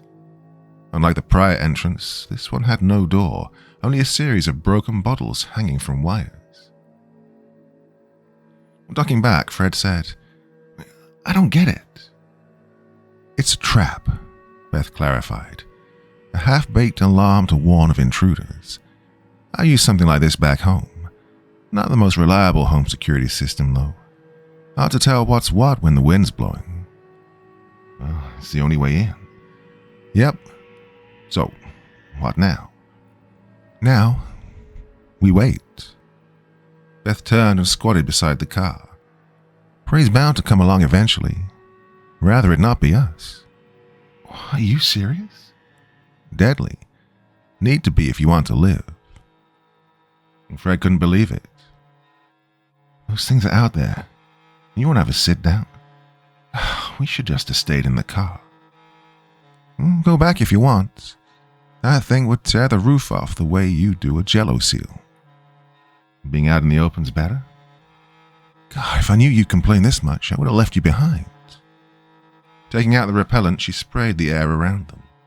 Right? Feel better now? She tossed the can to him.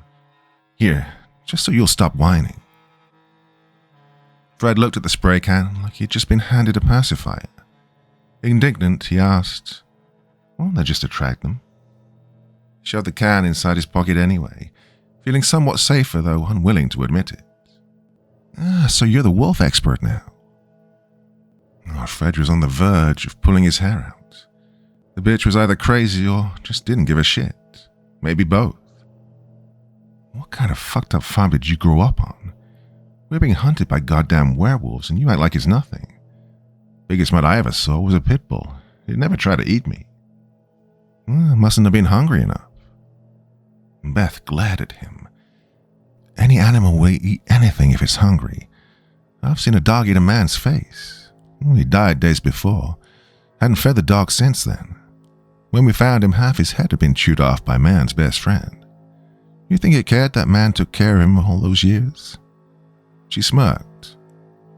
Desperation and hunger can make monsters of us all. You are twisted, lady. I've seen things. So have I. She chuckled at that. Somehow it made Fred feel insignificant. You think you have, but I know your type. Been dealing with them most of my life. What the hell does that mean? It's... She stopped. Shh. She looked over the hood again. Hear that? Fred followed suit. There was a lot of noise coming from overhead inside the building. One of the windows on the upper floors broke as a body fell through. The man screamed, flailing his arms and legs as if that would slow the plummet. He howled all the way until his body came crashing down on the roof of a car, bending it and spraying blood and glass everywhere. And the car alarm went off. Holy shit, Fred swore. A runner appeared at the broken window. "Yeah, told you not to fuck with me. Now look at you. You're dead. I killed you. Me. Should have played ball, man. But you didn't. Now you're dead. Fuck you." Even from this distance, Fred could make out the distinct yellow hood on the man in the window. He noticed with growing trepidation that the man who'd fallen was also wearing a yellow hood. Our runners were turning on each other now. "I see you in hell," the man up top yelled before disappearing back into the building. "Stupid prick," he heard Beth say. "Now everyone knows where he is. He's already halfway up the building. He's going to win. Only if we let him." She turned to Fred. "Get ready." "For what?" Moments later, they heard the sound of an approaching animal. One of the wolves came running across the other side of the lot, leaping from car to car as it made its way to the corpse. It wasted no time in devouring the remains. The sound it made as it tore through the man's ribcage made Fred feel sick. "Wait, Fred," Beth told him. As if on cue, another monster came bounding into the lot via the entrance to the high-rise. It bore through the jangling bottles and rushed to join the feast. Seeing another of its kind approaching, the first wolf growled in protest. They stared one another down for a moment before snapping their jaws and exchanging short but deadly blows. So much for teamwork. Beth was already on the move, using the cars as cover as she rushed toward the entrance. Fred ran to catch up. So adamant were the beasts to claim the corpse that neither of them noticed the humans as they approached the glass bottles. So focused was Fred on catching up that he almost didn't notice the other runner making a run for the same thing. He must have been hiding among the cars, keeping low to avoid being killed. Wherever he came from, he was fast and making up a lot of ground. And Beth didn't see him. Fred wanted to shout, to warn her, but doing so would attract the wolves. All he could think of doing was running faster, try to intercept the player. Well, Beth reached the bottles first, ducking low. She looked back, expecting to see Fred right behind her. But her eyes widened when she saw the strange man there instead. "Move!" He bowled into her, sending Beth careening into the bottles. A couple fell off the strings and shattered to the floor, cutting Beth as they sprinkled her with shard. Well, the beasts stopped fighting long enough to take notice. When Fred saw them seeing him, he threw caution to the wind. "Beth, run!" As one, the two wolves bounded off the cadaver and started running in their direction. By then, Fred had reached the entrance and had pulled at Beth, who was struggling to get up after being bowled over by the brute. She was dazed by the impact, and Fred practically had to pick her up as he looked for an escape. He noticed the asshole who tackled Beth was moving along the fence toward a flight of stairs beside an access ramp. The stairs were littered with debris, so the man went toward the ramp instead, moving like the devil was chasing him. Well, Fred wished it were the devil, but he was an atheist. Lugging Beth slowed him down, but he managed to set a good pace. Behind them, the beasts bumped into one another as they both tried to get through the entrance at the same time. By then, they reached the ramp and were on their way up. Circumventing the ramp was like climbing 2 flights of stairs, and it doubled back in on itself. By the time they made the turn, they spotted the brute at the top. Both the ramp and the stairs ended at a flight that connected to a path leading to a closed door. "Hey," Fred said as he rushed up. "You got a problem, asshole." He didn't respond. "I'm talking to you." "It's trap," Beth stuttered, directing his attention to the small wire the brute had tripped upon reaching the top, causing a saw to snap out. Well, the brute was nearly cut in half, the blade entering at his gut and stopping when it reached his spine. He was still alive, apparently, trembling as his lifeblood coated the floor. Fred and Beth had to duck beneath the blade and wade through the blood to get by. When they got up, the man's hand shot up to grab Fred's arm. He turned to see the brute's eyes, wide with fear and something else. Pity? No. Mercy? Fuck that. Nah, the brute croaked weakly. Not like this. Not like this. Oh, piss off. Fred pulled away and carried Beth toward the door. The wolves had finally squeezed through and were making their way toward the stairs. Fred put Beth to the side as he tried to open the door. It was a heavy iron construct, the paint chipped after prolonged disuse, and it was also locked. Oh, fuck. Looking over his shoulder, Fred could hear the werewolves approaching. Come on, Christ, come on. He banged his fist in desperation. Hey, open up. They're almost here. He pushed and pulled to no effect. The door was not budging. They were trapped. Fred? He looked at Beth, who was struggling to hold herself up. I think we lost. Behind them, the brute screamed as the beasts arrived. The door groaned as it was pushed open from the other side. Get in, Neil screamed, for them to comply, his eyes widening when he saw death approaching. One werewolf had clamped its powerful jaws on the brute's face, tearing at it hungrily as the man's muffled screams became pitiful cries. The other bore down on them, hungry for a fresh kill. Beth barely had time to stumble inside, and both Fred and Neil pulled the door together. It slammed shut just as the beast attacked. The impact was such that it threw both of them to the ground. A solid dent permeated the door. The wolf tried again and again, to no avail. It wasn't getting in that way. Outside, the brute's crying came to a sudden and gory end as the beast tore off his head. This time, however, it didn't seem to mind when its fellow joined in the feast, like eating a kebab. Part 4. Looking at Neil, Fred looked like he'd seen a ghost. Where the fuck have you been? Neil said nothing back. Friendly else? Beth asked. Who are... Neil started, but was cut off when Fred wrapped him in a hug. This caused Neil to wince in pain, forcing Fred to step back. Yeah, what's wrong? Neil pushed him away. What's wrong? I almost got killed, that's what. He stepped back to rub his shoulder. The one that trapped us here broke down the damn gate and started chasing us. Ran inside a bus and closed the door. Neil shut his eyes. Mike helped me escape. He helped me climb the escape hatch to the roof. Told me to run for it. Oh God, that monster got in. Mike? Fred asked hesitantly. I don't know. I just ran like he told me to. Didn't look back. Neil was fighting back tears. He was always an asshole to me. I hated him half the time, but he saved me, and I just left him back there.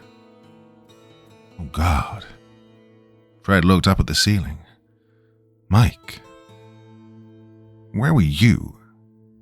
Neil turned on him. Huh? Where did you go, Fred? I was being chased by the big one. He swallowed heavily, fighting several emotions at once. Mike, he's strong. He could have survived. Against that? Neil pointed to the dent on the door. Even through the metal, they could hear the beasts as they devoured their latest kill. No one's that tough, not even Mike. Then maybe he escaped. If he did, then I wouldn't be here. You know how I can't run fast. Neil slumped against the wall opposite Fred, his face contorted into one of shame. I hated him. Why the hell did he do it? He could have escaped by himself, but he helped me instead. What kind of selfish prick does that? Excuse me? Beth spoke, making them look up. Sure, this is all very interesting, but do you mind introducing us, Fred? Fred? Neil looked at him. First name basis already. Neil, this is Beth. She saved me from the Alpha. The what? Well, the big one. I'd be dead too if it wasn't for her. Beth, this is Neil. He and Em... He stopped himself. He's one of the friends I told you about. Ah, pleasure, she said without the slightest inkling of it being so. So seeing as you're down one man and I'm down, well, two, You want to team up? Are you shitting me? Neil turned on Fred. We just lost Mike because you were too busy rapping to some chick. I owe her. What about Mike, huh? What about me? I thought the fastest way of saving you was by ringing the bell and ending this fucked up game once and for all. Neil couldn't believe his ears. His smile was one of pure disbelief. That's what it comes down to, huh? Winning a stupid game. That's all you can think about, huh? What the hell was I supposed to do? Mike is dead. Yeah, I heard you. Stop acting like I don't give a shit. You don't give a shit. Girls? Beth slapped her hands together to get their attention. Hate to break up your drama session, but we shouldn't stay in one place for too long. Then to Fred. In case you forgot, there's a runner making his way to the roof as we speak. You want him to win after all you've been through tonight?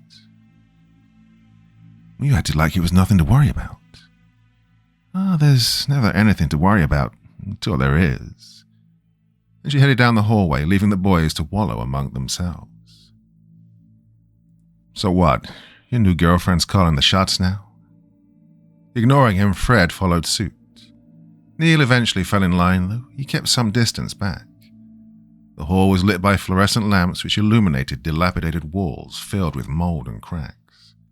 The doors were all rusted, some whose numbers they couldn't even make out. From somewhere came the sound of water dripping and the stench of sewers permeated the air. Do you trust her? Neil asked Fred in a hushed tone. His eyes narrowed on Beth's back. I don't... Look, when that alpha cornered me, she saved me using some kind of werewolf repellent. And it left us alone after that. Well, werewolf repellent? You stupid. I mean, there's no such thing. Well, it worked. That's bullshit, Fred. You want to test it? He removed the can from his pocket and held it up for Neil to take. Be my guest. There's a couple of those things back there who were just dying to meet you. Up yours. Putting the can away, Fred said, How the hell did you get in here? Was the door locked for you two? Neil looked down. It was. Then, when I found the door, it was shut tight. I almost screamed. Those things were still out there. I figured, shit, I'm gonna die here. He tried to hide his shame. I didn't want to stay in the open and went back downstairs to hide, but then I heard someone open the door. I hid thinking it was one of them, but when I peered around the corner, I saw it was a person. Couldn't make out who it was, but they seemed to be waiting for someone. It looked female. Then the guy fell out the window and the person ran back inside. Well, it was my only chance. Ran faster than I ever did in my life, only just catching the door before it closed. Ran inside and stayed there listening. The runner girl, who, whatever, was long gone. I was exhausted. Don't know how long I waited, but soon I heard pounding on the door. I was about to run away when I heard your voice. Fred stopped walking, causing Neil to follow suit. Look, Neil, I owe you. And I owe Mike. Only difference is you can repay me by coming clean. He pointed to his chin. Who is she? Look, she was by herself when I found her. She grew up on a farm, apparently. Knows how to fight wolves. He leaned in then. That's why I teamed up with her. She's our ticket out of here. Our ticket? I'm part of the team again? I told you winning's the best chance we have of getting out of here. You remember the rules? One member can win the game for the team by ringing the bell. If she rings it, then her team wins, not us. Hers. Fred scoffed. Then one of us will have to ring it first. And if she's not okay with that? Neil pressed. Think she has a can of asshole repellent on her? Damn it, Neil. No, I'm serious. You shouldn't trust her. I should trust you, is that it? Oh, the words came out harsher than he'd intended. Fred saw the look of hurt and betrayal on his friend's face, prompting him to rescind his comment. Oh, sorry, man. I didn't mean it the way it came out. He lowered his head. I know I was stupid, okay? Taxi is a bastard and I shouldn't have got into bed with him, but well, I did. Now he's going to do to me what those things do to runners. Except they're animals and he's a real monster. He lowered his voice. And I'm sorry I got you into this. Not as sorry as Mike. They walked on in silence after that. They followed Beth up a flight of stairs, ascending the building floor by floor.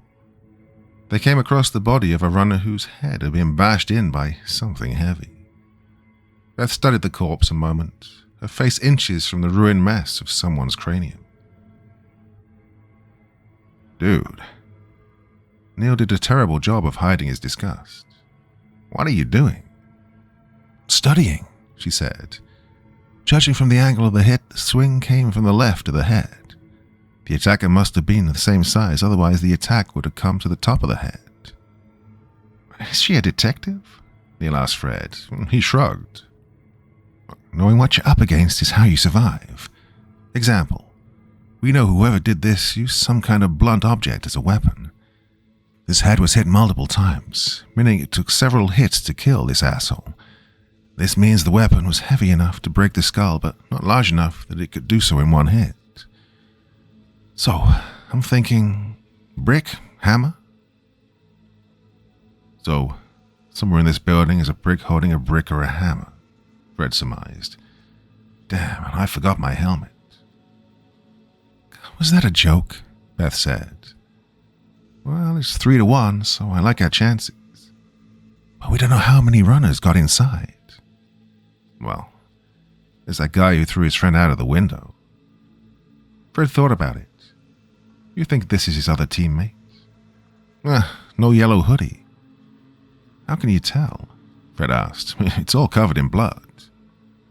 That looks orange, Neil said from some distance away, still trying to keep his stomach in check as the two casually discussed strategy over a dead body. Hard to tell with the light. Beth shrugged as if it didn't matter. You may be right. Anyway, keep an eye out. Also remember to duck. He sure didn't. She searched the body for something useful and came up with a pair of keys. Unless those belong to a Ferrari, I wouldn't bother. She turned to Fred. It's a weapon, dumbass. She mimicked a stabbing motion. Poke someone's eye out or gouge their neck. You are fucked up, Beth. It's how you survive. Then they were on the move again. At the next stairway, they found debris blocking their ascent. Forced to find another way up, they walked across the hall, reaching a T-junction on which an elevator stood on the other end. More than half the lights were either broken or not working. Leaving the hallway with little illumination. Doesn't anything work here? Fred said. Beth turned to him. What? Nothing, come on. Are we seriously taking the elevator? Neil asked incredulously. Well, you want to walk all the way up? Be my guest. Fred took the lead with Beth following suit and Neil bringing up the rear. They walked in a straight line, Beth's warning about a potential attacker with a blunt instrument still fresh in their minds. In this formation, they could easily come to the other's aid if attacked and could react quickly enough in case of an ambush, though the latter was unlikely given that this was a race and time was a factor. Waiting for an enemy to just show up while you were on the clock did not bode well for victory, so they moved quickly, but with caution. Beth paused. Hey, what is it? Neil asked. At the front, Fred stopped to listen. She turned her head to the side. Thought I heard something. Her voice was low. She looked back the way they came, staring intently. Well? Fred asked, eager to get on the way. Nothing. Just being alert. Nodding, Fred continued walking. There was a tiny click and the sound of gears turning.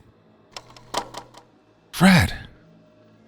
Neil shot past Beth, grabbing Fred and pulling him back just as one of the doors sprung open, unleashing a series of spikes that would have impaled him on the spot. Fred's eyes were as wide as saucers as one of the spikes nearly grazed the tip of his nose. He heard himself whimper, gawking as they slowly receded back into the room, the door closing on an automated mechanism. "Holy shit," Beth snapped. "How did you know?" she asked Neil. "Didn't you hear the gears? Some sort of a trap." Looking, Neil bent down so as to examine the floor. A step behind Fred, he noticed what appeared to be a tiny green dot, a sensor of some sort on the wall. Neil waved his hand in front of it, and the machine whirred to life and the door swung open again, sending the spikes stabbing outward. Fucking house of horrors. Christ, Neil. Oh, that's twice I owe you. You're embarrassing me. Look, this place is booby-trapped. Neil stood up then. I bet the elevator is too. Not for nothing, Fred, but I'll take the stairs. The others seemed to agree. Heading back the way they came, they continued down the hall where the T-section had begun, eventually finding another set of stairs. Instead of debris, however, they found the flight leading up was gone, the stairs having long since crumbled.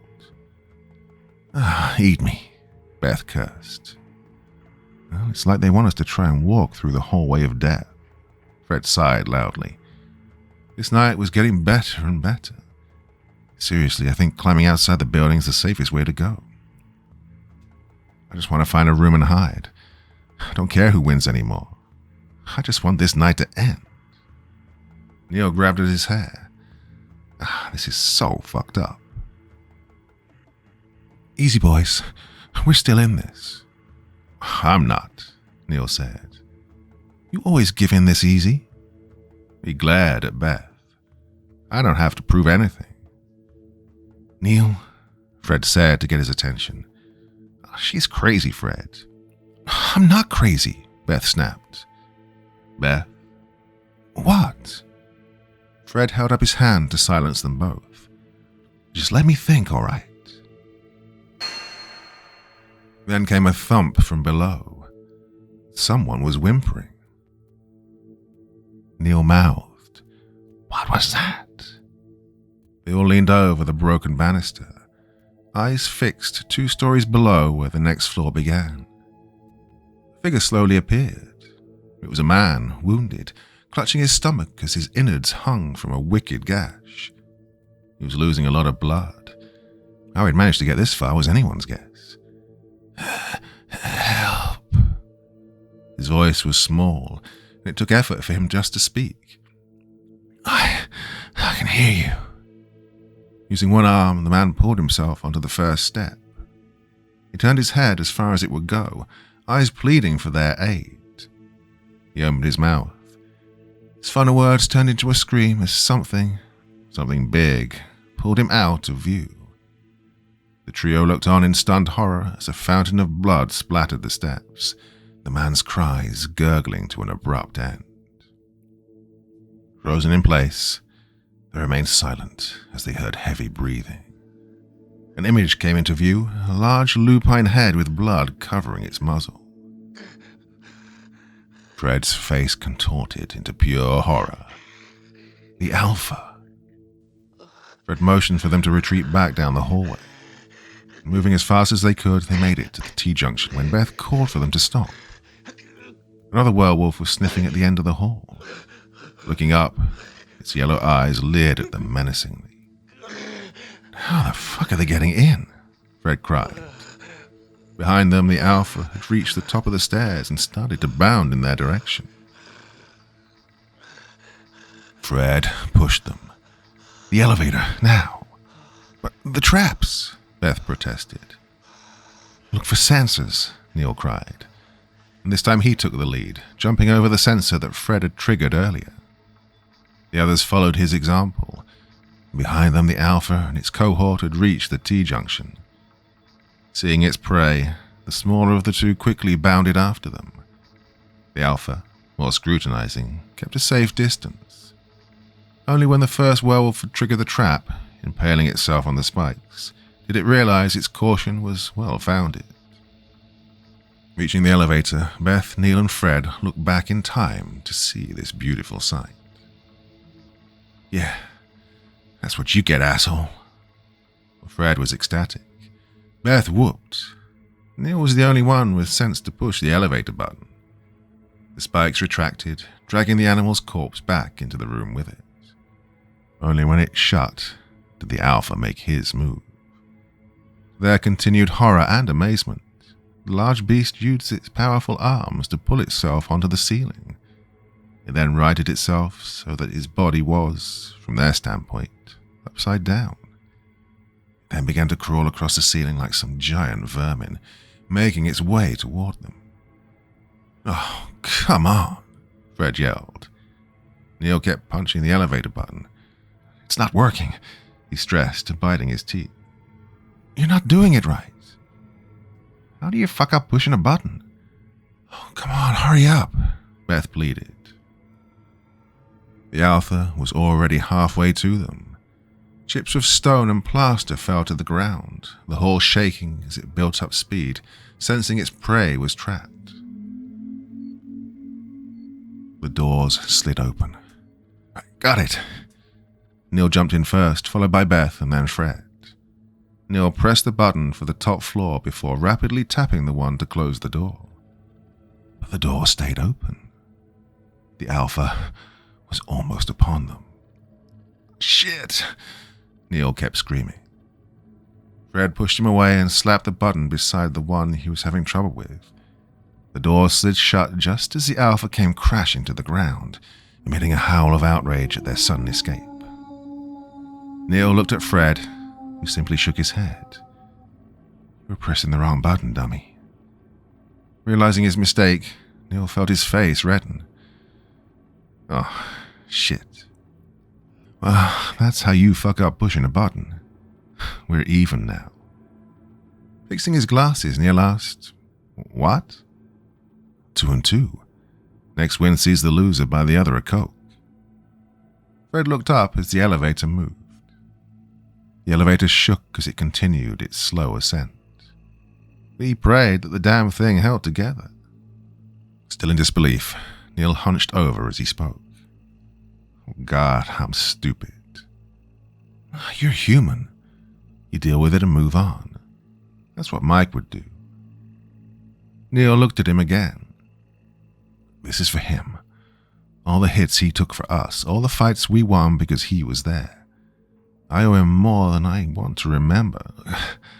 He gave me a lot of shit too, but I knew he always had my back.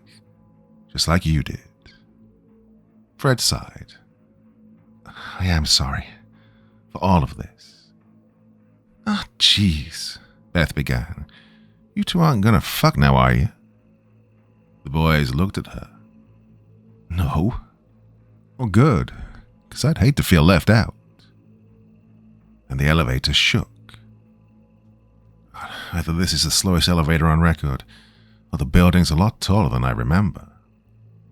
Fred smacked the button for the top floor several times as if that would speed them up. The lights dimmed and the elevator stopped suddenly.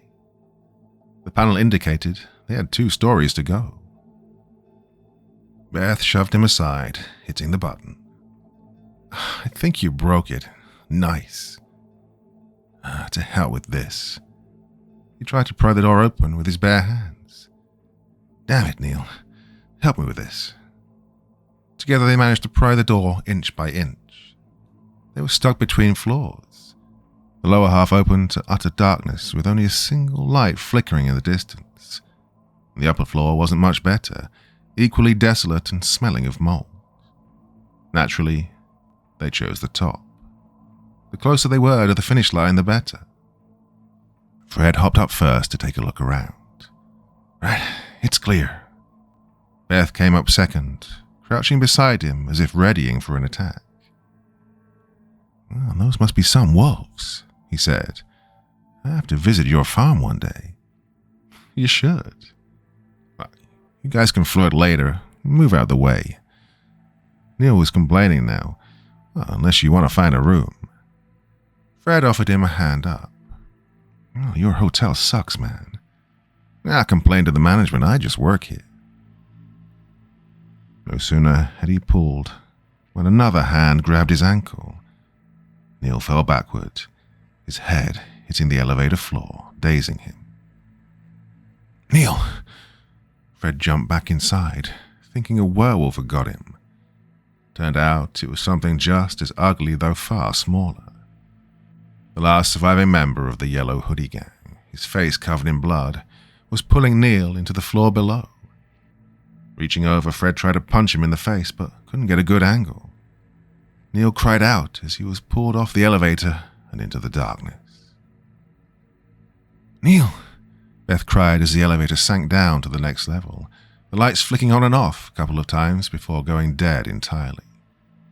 The sudden drop made him lose his footing, and he collapsed to the floor, face first. He could taste blood in his mouth. Forgoing his fight with Neil, Hoodie turned to who he considered to be the more dangerous opponent. Whatever weapon he had was now poised to strike downward, and he wasted no time. Before Fred could get up, Hoodie was on top of him, straddling him as he tried to bury the sharp object into his chest. But Neil was on him in moments, tackling Hoodie much like he did the man in the first scuffle in the junkyard. Though this time they didn't have Mike to back them up, and their opponent was strong and big.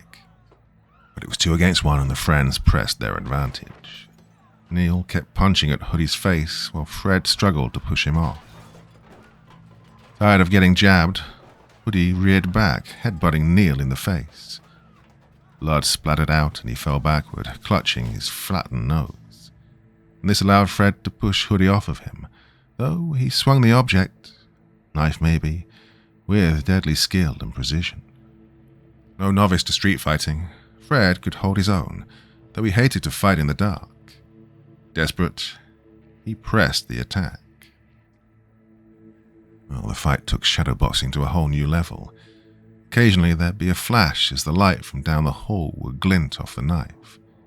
This proved beneficial for Fred as he knew exactly where the knife was, could defend against it. But then Hoodie changed tactics, moving to the other side of the elevator so that his shadow would block the light. Oh, piece of shit.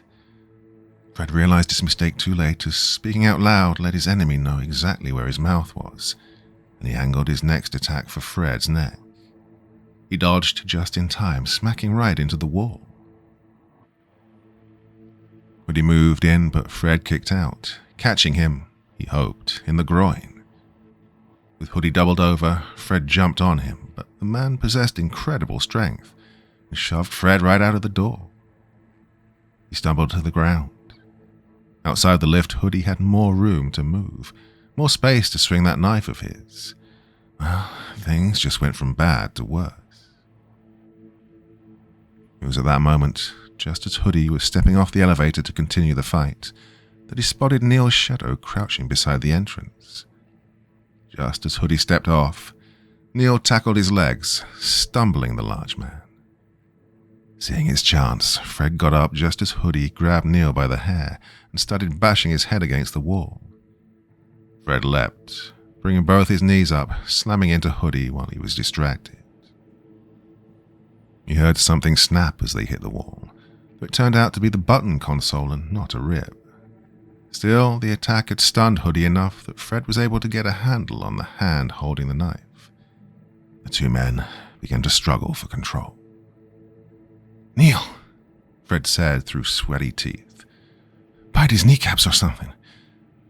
Though dazed and bleeding, Neil started to kick at Hoodie's thick legs, aiming for, of all things, his kneecaps.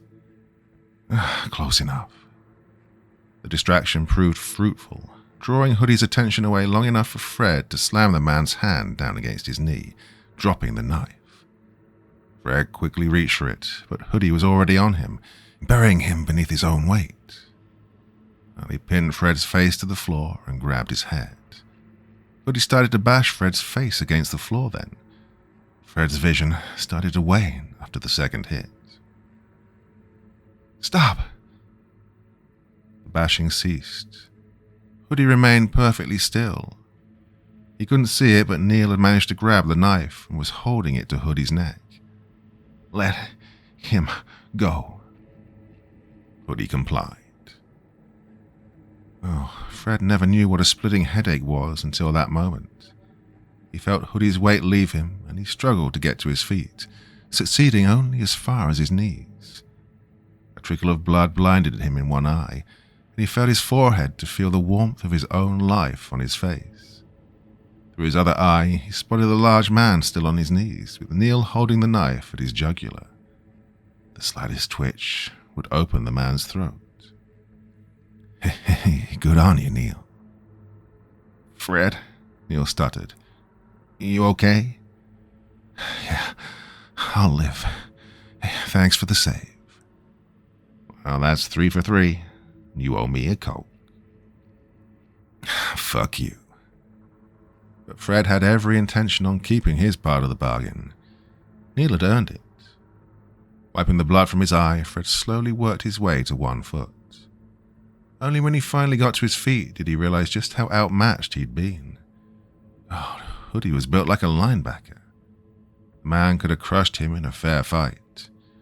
Were it not for the lack of lighting and Neil's timely assistance, Fred would most likely be dead. "Who are you?" Hoodie looked up.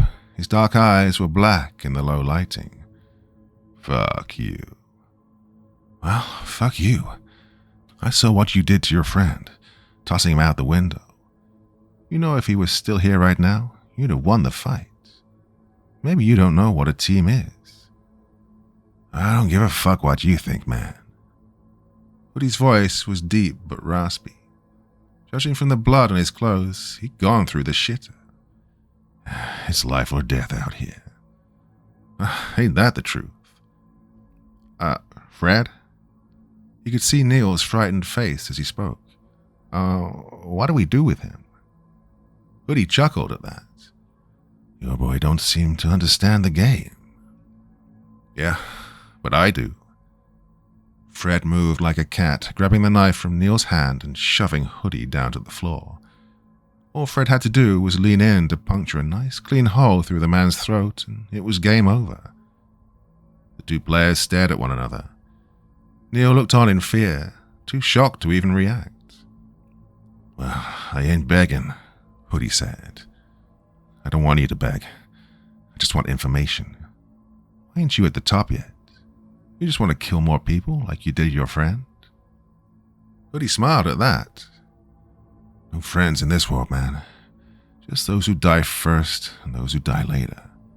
Which one do you want to be?" "That was real screwed up what you did back there. By killing your boy, you made yourself weaker. Now look at you. You got dropped by a guy in glasses. No offense, Neil. None taken. So why'd you do it?" Fred leaned in on his chest, making it harder for Hoodie to breathe. "Huh?" "Got on my nerves," Hoodie said without the slightest hesitation. "You would have done it too. I don't kill my friends. I'm not a monster like you." Hoodie's next words, after he was done laughing, echoed in Fred's mind. Desperation and hunger can make monsters of us all. "What did you say?" Fred shook him then.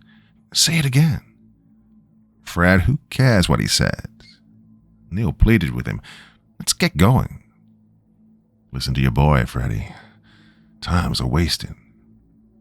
"Who told you that? Where'd you hear those words?" "Fred." "Do you know Beth? Talk." "Eat shit." Hoodie's words became gargled when Fred stuck the knife in his throat. The big man squirmed, nearly throwing Fred off of him, but Fred persisted, putting his full weight atop the dying man. He stabbed repeatedly again and again, spraying blood all over his face. Neil could only watch in abject horror as his friend killed the man in cold blood. After a while, Hoodie stopped moving. He went limp as the life drained from his eyes, his lifeblood pooling beneath him. Fred was trembling too, though from rage. He spit Hoodie's blood out of his mouth, wiping the rest from his face as he stumbled back, kicking the corpse for good measure. The experience was like waking from a dream or a nightmare. "This isn't right." "No shit," Neil, who by then was huddled against the far wall and shaking, said in a shrill voice. "You just killed that guy. I'd say there's a lot of things that ain't right. Have you lost your mind?" Beth said those same words to me back in the lot. They know each other. Well, knew, he corrected. And that's a death sentence? Why was he here? And he was so close to the top. It don't make sense. You don't make sense. And Neil kept his distance at that. He was going to kill us. Have you done this before? Killing, I mean, for taxi. Fred shook his head. First time. Christ, man, what's happening to you? What's the hunt? Fred spoke up. It's all a game. This isn't fun, Fred. I mean, Neil couldn't continue. I can't do this. I can't. And with that, he took off. Neil! Fred called after him. Neil took off down the darkened hall, headed straight for the distant light bulb. Fred got up and almost fell to the ground immediately.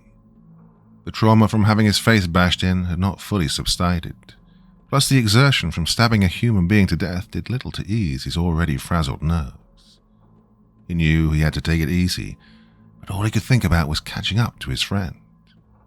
Forcing his legs to move, Fred gave chase, having to prop himself against the wall as he did so. Neil!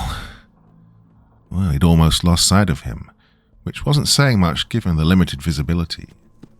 He thought he heard Neil's footsteps receding in the distance, though his mind was so fuzzy it was hard to know which steps were his own or his friend's. When Neil screamed, Fred felt his blood freeze. There was a sudden thump as the scream came to an end, followed by a forced cough. Oh no. Fred's slower pace ironically saved his life, for he had just enough time to stop before falling over the edge of a drop. The floor just ended where he stood, a gaping hole that looked like the floor had collapsed into the one below it. There was water below, as if a pipe had burst, creating a small flood that, presumably, spread through the rest of the floor. But it wasn't the hole or the water that held Fred's attention. It was the sight of Neil impaled on spikes below. One went right through his right shoulder. Another had penetrated his right thigh, and another through the stomach. And he couldn't stop bleeding. Neil! Frantic, Fred searched for the fastest way down. With the walls in tattered shape around him, he spotted an exposed metal cord.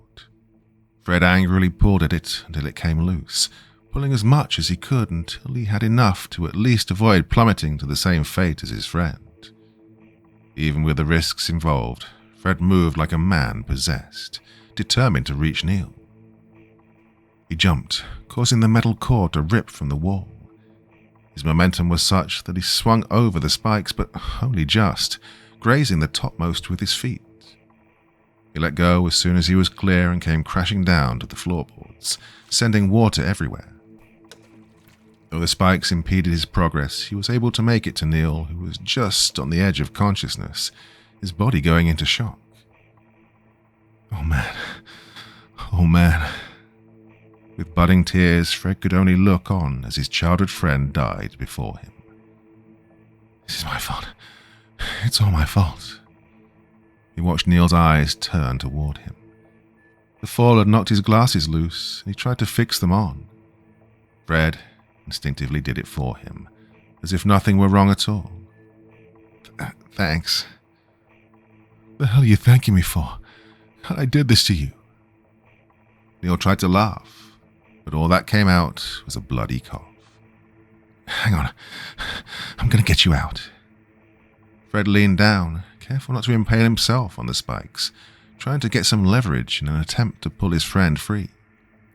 Neil screamed, and more blood came out, causing Fred to stop. I'm sorry. Shit, I didn't mean to. Neil coughed more blood. I'll find another way. Let me get something. God, there has to be a way. From somewhere on the floor, something heavy came crashing in. It sounded like a wall or a door coming down.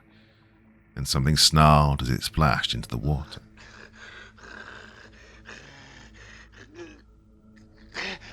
Oh, fuck. His voice barely above a whisper, Fred looked at Neil as if asking him what to do. If he tried to pull his friend loose, he'd just bleed out, not to mention scream so loudly that the beasts would come running. But if he left him like this, Neil would die slowly. More than enough time for those things to... God, he just couldn't think about it. Neil, tell me what to do. I don't know what to do, man. Hearing Fred's voice made Neil open his eyes. They seemed focused, more focused than Fred had ever seen them before. Climb. What? Neil bobbed his eyes toward the floor above. Climb. Find the light and drop it. I don't get it, man. Take them with me. He smiled, showing bloodied teeth. Suddenly it dawned on Fred, his friend's last brilliant plan. No, I can't. Neil's smile turned dark. Don't be a bitch, Fred. Make it worth something. Fred froze. For me, send them all to hell. And he grunted. Go, get out before I kick you. He fell into another coughing fit then. Oh, the werewolves were getting closer. There was no time. Man, I'm sorry. Guess I won't be getting that coke. Neil smiled weakly. With the final gesture, Neil took off his glasses and offered them to Fred as a memento. Unable to say no, Fred took the spectacles and headed back to the cord he'd pulled from the wall. The upper half had tangled up on the floor above him, providing just enough leverage so that it didn't come out when he tried to climb back up. Once on the next floor, he ran as fast as he could to the solitary light in the hall. The bulb hung from the wall. It buzzed as he approached. Removing his leather jacket, Fred covered his hands and pulled out the cord connected to the lamp. Oh, he pulled with all his might, even feeling some of the shock as the current flowed down through the cord. He pulled it until finally the cord came free, and so did the lamp. It sparked madly, as if protesting its outage, but Fred didn't care. He carried it back to the hole, sparks flying. He could see two of the hairless beasts now. One of them was sniffing near Neil's head while the other was already nibbling away at his thigh. Neil was in too much shock to notice. His eyes were fixated on Fred as if that were all that existed in the world. Seeing the light, the werewolf nearest his head looked up. Neil smiled. Without a second thought, he dropped the lamp over the edge. The monster let out a growl of pure malice just as the electric current went through its body. His partner began shaking uncontrollably along with it. All the while, Neil looked happy. It was a good death. The whole process lasted just a few moments, enough time for the current to spread throughout the waterlogged floor. Anything else in the vicinity would not have survived, and charges sparked along the surface. The beasts slumped to the ground, and everything was cast into darkness.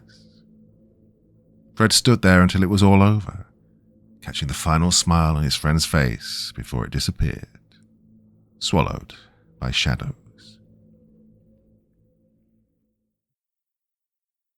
Part 5. He managed to find a flight of stairs, expecting an axe to lop off his head as he opened the door. But that would have been too easy, he thought, too quick. Trudging his way up the stairs, Fred felt the air grow colder. When he reached the metal door and pushed it open, he was greeted by the night air. Across from him, standing on a dais, much like the one where the host first introduced the rules of the game, was a silver call bell with a black handle. He lurched forward, and the door shut tight behind him. The night was uncomfortably quiet. Hard to imagine a game of life or death was being played out below him. Did anyone else make it, he wondered. There were so many runners at the beginning of the game. Surely a few had reached the building, or at least managed to avoid getting killed somehow. Some of them may have hidden, or at least tried to escape. There had to have been some survivors. It couldn't just be him. Well, it wasn't. "Hey, Fred." She'd been sitting off to the side of the roof with her back to him, her legs dangling over the edge. Her nonchalant greeting only made him angry. How could she be so coy after everything that had happened? "Who the hell are you?"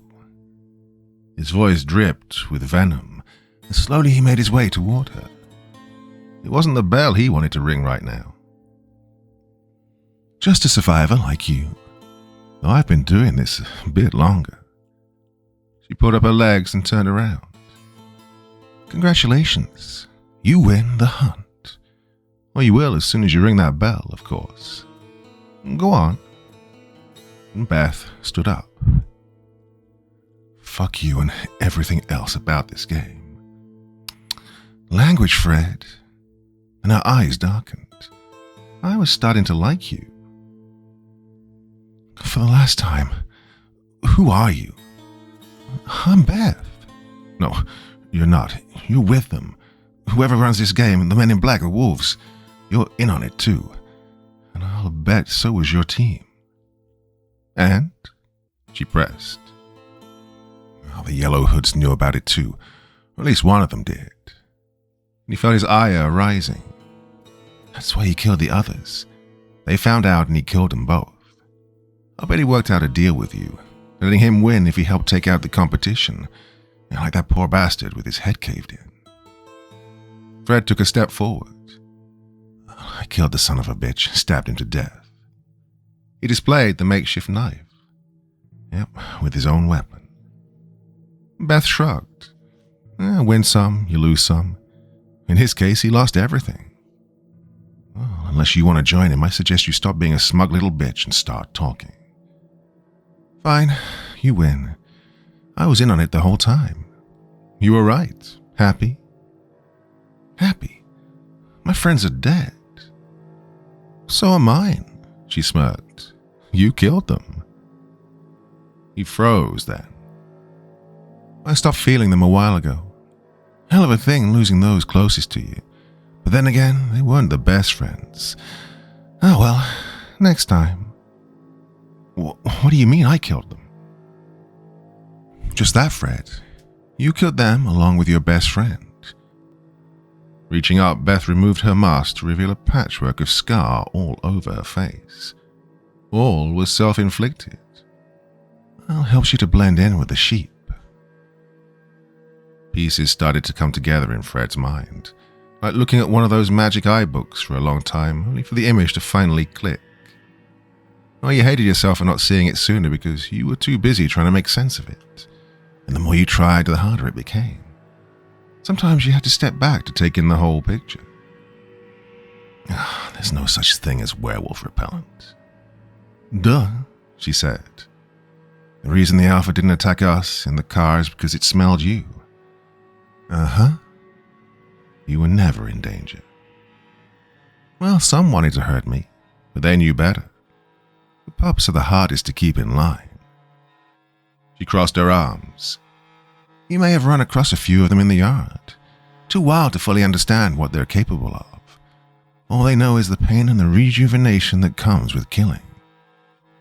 She pointed to her face. "I did this to myself when I first turned. Took all my hair off. Would have taken my skull too. Then I killed her." She took a step forward. "She was my best friend and I ripped her to pieces. Well, it hurt at first, then I realized how good it felt. The power. Soon it became as natural as wiping my own ass." Taking another step. "I guess that's something we have in common." Fred instinctively took a step back. Something was different about her. He felt as if he was in the presence of a predator, a literal wolf in sheep's clothing. "How did you know I killed Neil?" "Good ears, sweetie. I could hear you from 2 floors up. It's how I knew there was a werewolf waiting by the open gate. I also heard everything you and Neil talked about while you were walking behind me. Ooh, you guys had a lot of issues. Oh, I guess it doesn't matter anymore." She stopped. "In the span of one game, you managed to take out 3 of us. That one in the hallway was a fluke, but still. For a sheep, just to kill one wolf is an accomplishment. You're a survivor. Fred raised the knife. Look, you keep away from me. I swear to God I will end you. Too late for that. She pointed to her scars. I kind of like it now. God, you're sick. Actually, it's a requirement. She looked up at the waning moon. Have you seen a full moon all night? I haven't. That's because that stuff they teach you in the movies is pure bullshit. Pain activates the change. That's why we're forced to cut ourselves, physically injure our bodies until the beast decides to come out. It takes a bit longer for the young ones. Yeah, they need a lot of enticement. Fred thought back to the first werewolf, the one in the field of blades. Even after impaling the bar on its shoulder and bashing its nose, it took a direct cut from one of the blades for him to transform. A thought came to him. No fur, he said. That gets in the way of the change. Just more medieval superstition. We're as hairless as the day we were born. Why? She shrugged. Why not? Don't be stupid with me. Do you just like killing people? His hand was clenching the knife so tightly that it trembled. He felt the urge just to leap over, grab Beth by the neck, and drag the blade across her stomach, spilling her intestines. It was brutal, carnal. He was thinking more like her at every moment. She even moved like a predator now, casually circling Fred until she was standing in front of the door he'd just come from. Keeping the knife on her, Fred's eyes darted around as if expecting to be attacked at any moment. Wolves traveled in packs, after all. You ever make a really big mistake, Fred? Beth cupped her hands together, like a lecturer about to impart some knowledge to her class. You ever take something that didn't belong to you? Get into a fight over a parking space with some fancy-dressed prick only to find that he's part of the mafia? You ever cross somebody you wish you didn't? What am I saying? Of course you have. Taxi isn't pleased with you. In fact, he hasn't been pleased with you for some time. From your talk with Neil, I'm guessing he had no idea you crossed Taxi several times before. Now, he's small change compared to the people he works for. These are the real high rollers, people you wouldn't want to owe 5 cents. They made up games like The Hunt for their entertainment, watching people fight for their lives from the comfort of their yachts or 6-story condos. Well, they're watching us right now. She pointed. Look. A small drone was situated in the sky above them, watching their every move. They've been watching you since you've arrived. Wave to the camera, Fred. And Taxi's part of this? A very small part. He finds players for the game. People nobody would miss. Drug dealers, gangbangers, migrants, orphans, sluts. The dregs of society. The type of people the cops will make only a half-hearted attempt to search for before closing the case. But Neil had a family, Fred protested, and Mike. Michael lived with an alcoholic father who doesn't know where he is half the time, and that's when he's sober. As for Neil, his mom's a recovering drug addict and his sister moved out to get away from her. Even when they do decide to look for him, the hunt will have moved on to another location. And as for you, she smiled evilly. Not much to say. Dead dad. Mother who's almost never home because she's too busy getting drunk with some skanks at the bar. Does she even know where you are right now? Fred's face said it all. We do our homework on all runners. We know your backstory, your favorite shows. Makes it easier to provide a cover story just in case some nosy PI does decide to do a little digging. Team Toadstool? Really? You're saying this was Taxi's idea? Fred looked at the drone and wondered if that prick was watching him right now. No, he's not a high roller, so no. He just provides the fodder. How do you think a know-nothing like you managed to get an invitation to the hunt? He set you up, Fred.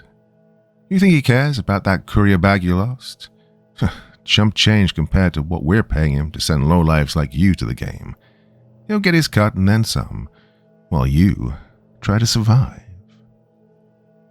His head suddenly felt too heavy.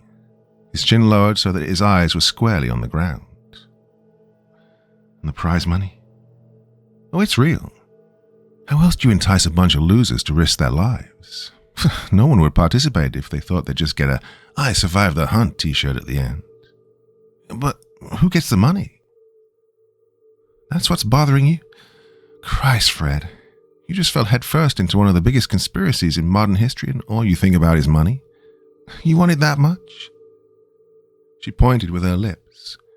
Well, there's the bell. All you have to do is ring it and it's all yours. To the victor go the spoils. Fred didn't feel much like a victor. More like a piece of shit you scraped off your shoe. You may as well. It's not like you have anything to lose at this point. And at the very least, you can finally pay Taxi back the money you owe him. Go ahead, you earned it. Take your reward. Win the game. Fred looked back. Oh, the bell was right there. All he had to do was ring it. What did he have left to lose? Uh-oh. Beth's voice caused him to turn back. She was looking to the side as if listening to something. Oh, I stand corrected. There's one more player on the field. Guess you've got some company. She stepped to the side as the door behind her creaked open. The player was limping and covered in blood from head to toe. He was almost unrecognizable under all that gore, but something about him struck Fred as familiar. It took less than a heartbeat for him to realize the truth. Mike. Looking up, Mike revealed what appeared to be a makeshift bat with a broken bottle attached to the end. There were cuts and bruises all over his body, and he looked ready to collapse. Yet something in his eyes made Fred tremble. It's as if the human part of him was gone, replaced by something feral. Something like Beth. He was an animal. Mike, oh, Christ, you're alive. Fred took one step forward toward his missing friend, only to have Mike raise his weapon in self-defense. Stay away from me, he snapped, his voice growling. I swear to God, I'll kill you. Mike, it's me. I thought you were dead. Oh, you almost died. Many times. Beth looked at him. But he's proven to be the ultimate survivor.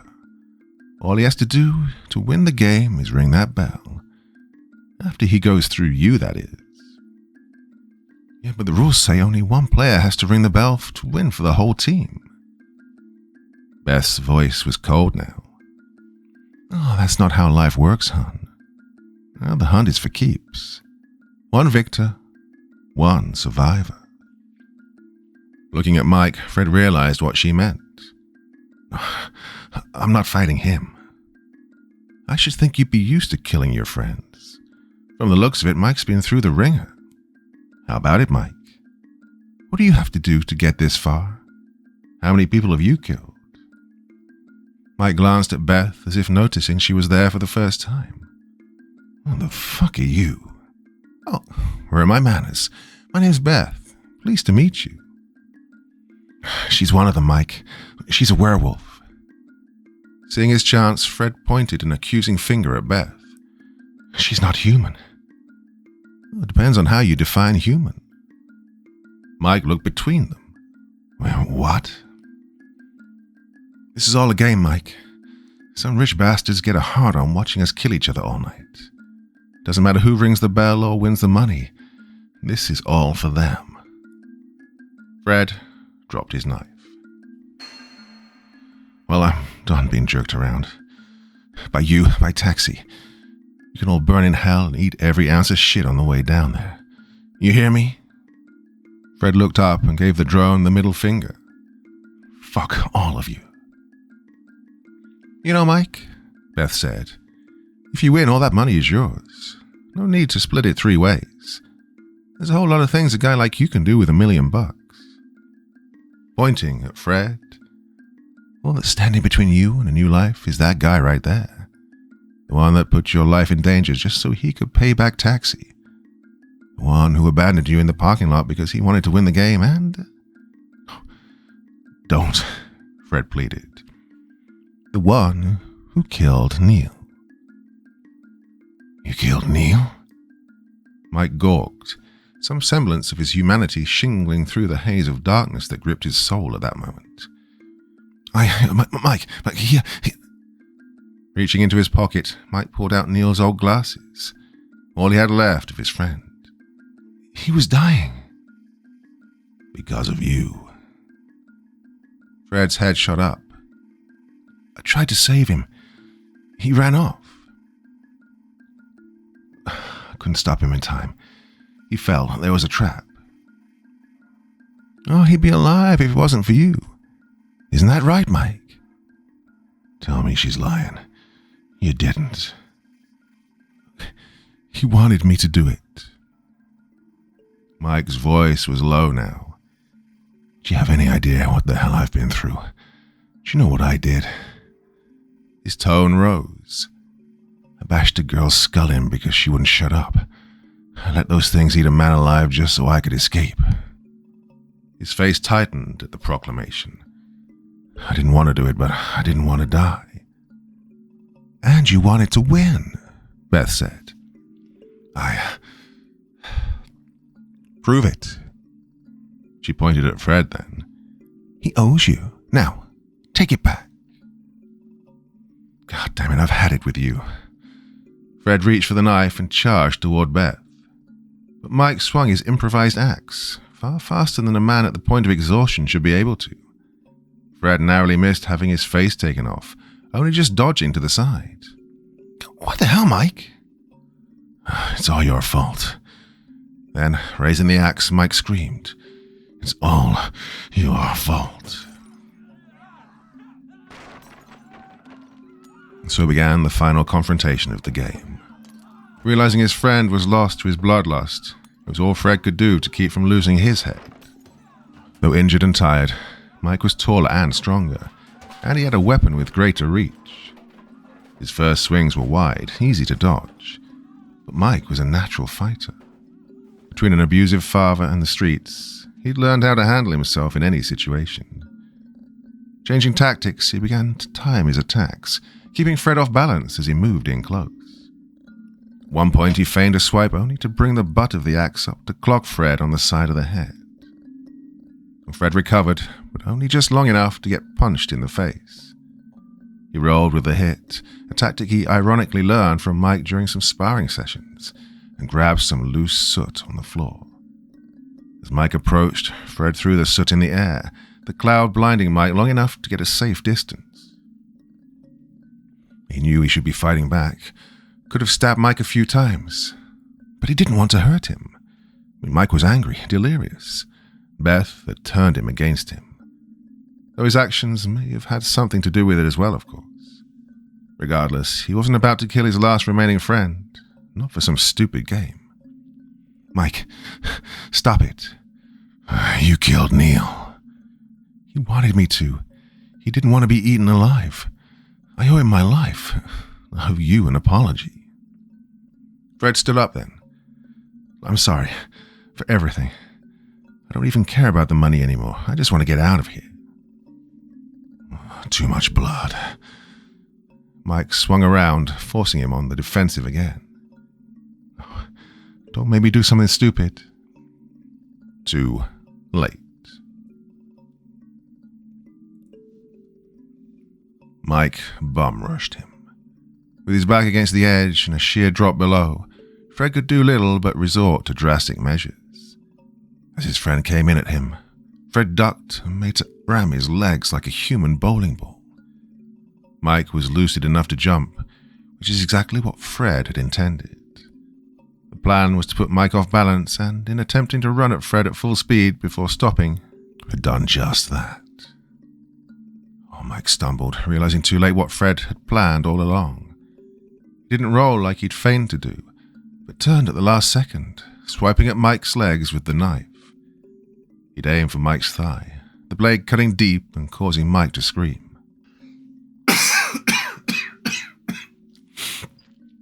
Fred twisted it for good measure, pulling the knife out just as Mike swung the butt of the axe toward his face, clocking him upside the head. Stars filled Fred's eyes as he collapsed to the ground. You stabbed me. Gritting his teeth, Mike clutched the hole in his thigh. Blood flowed freely from the wound. You gonna let him get away with that? Beth asked from the sidelines. She stood beside the entrance with her arms crossed, a smug look on her face. After all you've been through? Mike turned a hateful gaze in her direction. Shut up, bitch. I'll deal with you after this. Promises, promises. And to Fred she said, I had such high hopes for you, Fred. I really thought you'd go all the way. I'm betting Taxi didn't think you'd last an hour, but you made it to the top. Against all the odds. Now there's just one thing standing between you and victory.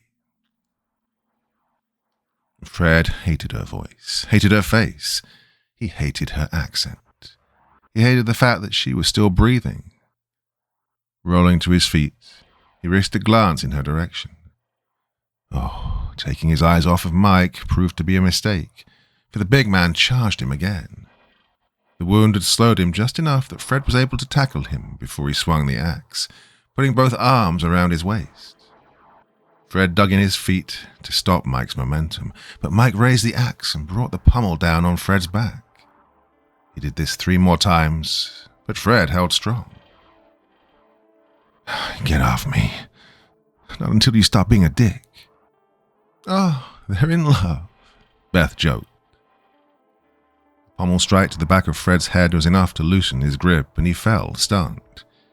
Mike began to step on him as if meaning to crush every bone in his body. Fred thought he heard something crack, though it turned out to be Neil's glasses as it slipped out of his pocket when he fell on top of it. Bruised and overpowered, Fred suffered the barrage, his body beaten and broken. Mike stood over him, gasping from the exertion and the loss of blood. Well, looks like we have a winner. Beth clapped her hands together as if applauding a child's attempt at doing a cartwheel. Guess bigger is always better. Fred forced himself to turn around, looking up at the man who would take his life, a man he once called friend. He still held the knife, though it would do him little good, as it was on the opposite side of where Mike was standing. His other hand clasped the ruins of Neil's glasses. Mike glared down at him. Even hurt, he was an imposing sight, a true warrior. Well, maybe he did deserve to win after all. Fred held up his hand, but it wasn't to plead for his life. In it he held Neil's broken spectacles. Do you know what it's like to kill a friend? You know how shitty it feels? It was a mercy killing, but still I'd trade places with him in a second. He's gone, Mike. I'll never see him again. Hell is too good for me. We're already in hell, Mike said. Fred had no response to that. Instead, he raised his head so as to expose his neck, like giving permission for Mike to end it all. Mike raised the axe. Nothing happened. Fred opened his eyes. We're waiting, Beth said. Looking up, the brawny youth locked eyes with the skinny girl. He kicked Fred one last time, eliciting a groan of pain, and then stepped over him. He was in no hurry, and Beth didn't seem the least bit afraid as the larger player approached. He stopped just short of her, looking down with his immense frame. Oh, you like to hear yourself talk, don't you? So, are you going to eat that? She pointed her chin at Fred. Eat this. Mike raised his axe in an attempt to dislodge her head from her body in one powerful swipe. The impossibly long arm burst through the door, and then an impossibly long arm burst through the door, catching the axe in mid-swing. Mike reacted as if he'd just lodged the weapon inside an oak tree by the way he stopped. The Alpha moved its large frame through the now open portal, its breath fogging up in the air as fresh blood dipped in its jaws. It stood behind Beth, towering over both of them. Well, try as he might, Mike couldn't dislodge the weapon from the Alpha's grip. He let it go just as the Alpha ripped it from his hands, sending the axe tumbling over the edge. Still on the floor, Fred watched with wide eyes as the Alpha took a swipe at Mike, an attack that would have taken his head. Mike dodged at the last second, though the effort caused him to stumble backward, his wounded thigh burning with pain. "Should have taken that win, asshole." Beth looked up. "How you doing, baby?" The Alpha focused its eyes on the two boys now. It emitted a growl so deep that they all felt it. Up in the sky, the drone zeroed in on the action. She turned to Mike. "Why are you making this difficult? It's you or him. Or none of us." Fred slowly got up, the beating he'd taken making every bone wince in pain. "This is entertainment. Doesn't matter which of us rings that fucking bell. The audience wins either way. Does that matter if you're rich in the end? It matters if you lose everything you care about." He got up to his feet. "That money will help me pay my debts. I could leave this city, move someplace safer, someplace with no wolves." There ain't no such place in this world, hon. People get eaten wherever they live. Just saying." "Yeah, I think you're right." The girl smiled. Well, it might as well have been a snarl. "You may as well be the apex predator." About that." Fred smirked. "I just realized something. This may be fun and games for them, but what about you? You do this for the kicks?" "It's about the hunt." "Yeah, but you can do that anywhere. You can live in the woods and hunt deer, or tourists on some beach. A wolf lives and hunts where it wants to, but you're not a hunter. You're a pet." Well, Beth glowered. "You do whatever your masters want you to do because it makes them happy, like a good little dog." He chuckled. "You're a big dog, Beth. But a bitch is a bitch no matter what legs she walks on." The Alpha growled. Beth lowered her face. "You want to see a bitch?" Pulling the set of keys she pulled from the dead player downstairs, she began to cut deep into her face, drawing blood. Beth trembled. "Well, here she is, hon. Hope you like it." Beth started to go crazy, cutting lines all over her face and head. "What the fuck?" Mike said from the floor. He'd barely moved with the Alpha so close, but now he was backpedaling. Beth screamed as the transformation took hold. Her clothing began to rip as her muscles popped. Her arms and upper body extended as her muscle mass was redistributed. Her knees bent backward and her head elongated. Soon all her clothes were a tatter as the beast revealed itself. With her new claws, Beth began to tear at the rest of her skin, ripping it off her new body. Exposed muscle glistened, cords of meat and tendon as the flesh was torn. She fell on all fours as the transformation was completed. Looking up, Beth's canine face zeroed in on Fred. Feeling less confident all of a sudden, Fred stepped back. He didn't think he'd ever get used to seeing a human body desecrated like that. Whatever attractive features Beth once had were lost beneath the unleashed savagery. Having the Alpha behind her only emphasized how truly fucked their situation was. God, if only Neil had been there. Neil. And just like that, Fred forgot what it was to be afraid. "Hey, assholes." He turned towards the drone camera. "You liking the show so far? Well, how's this?" Fred flipped them off. "That's from Neil and all the other people who died tonight. We're not here for you. We're here because we have nowhere else to go. We're desperate, but we survive. We take whatever you can throw at us, and we throw it right back. If that doesn't work, we burn it all down." Beth growled.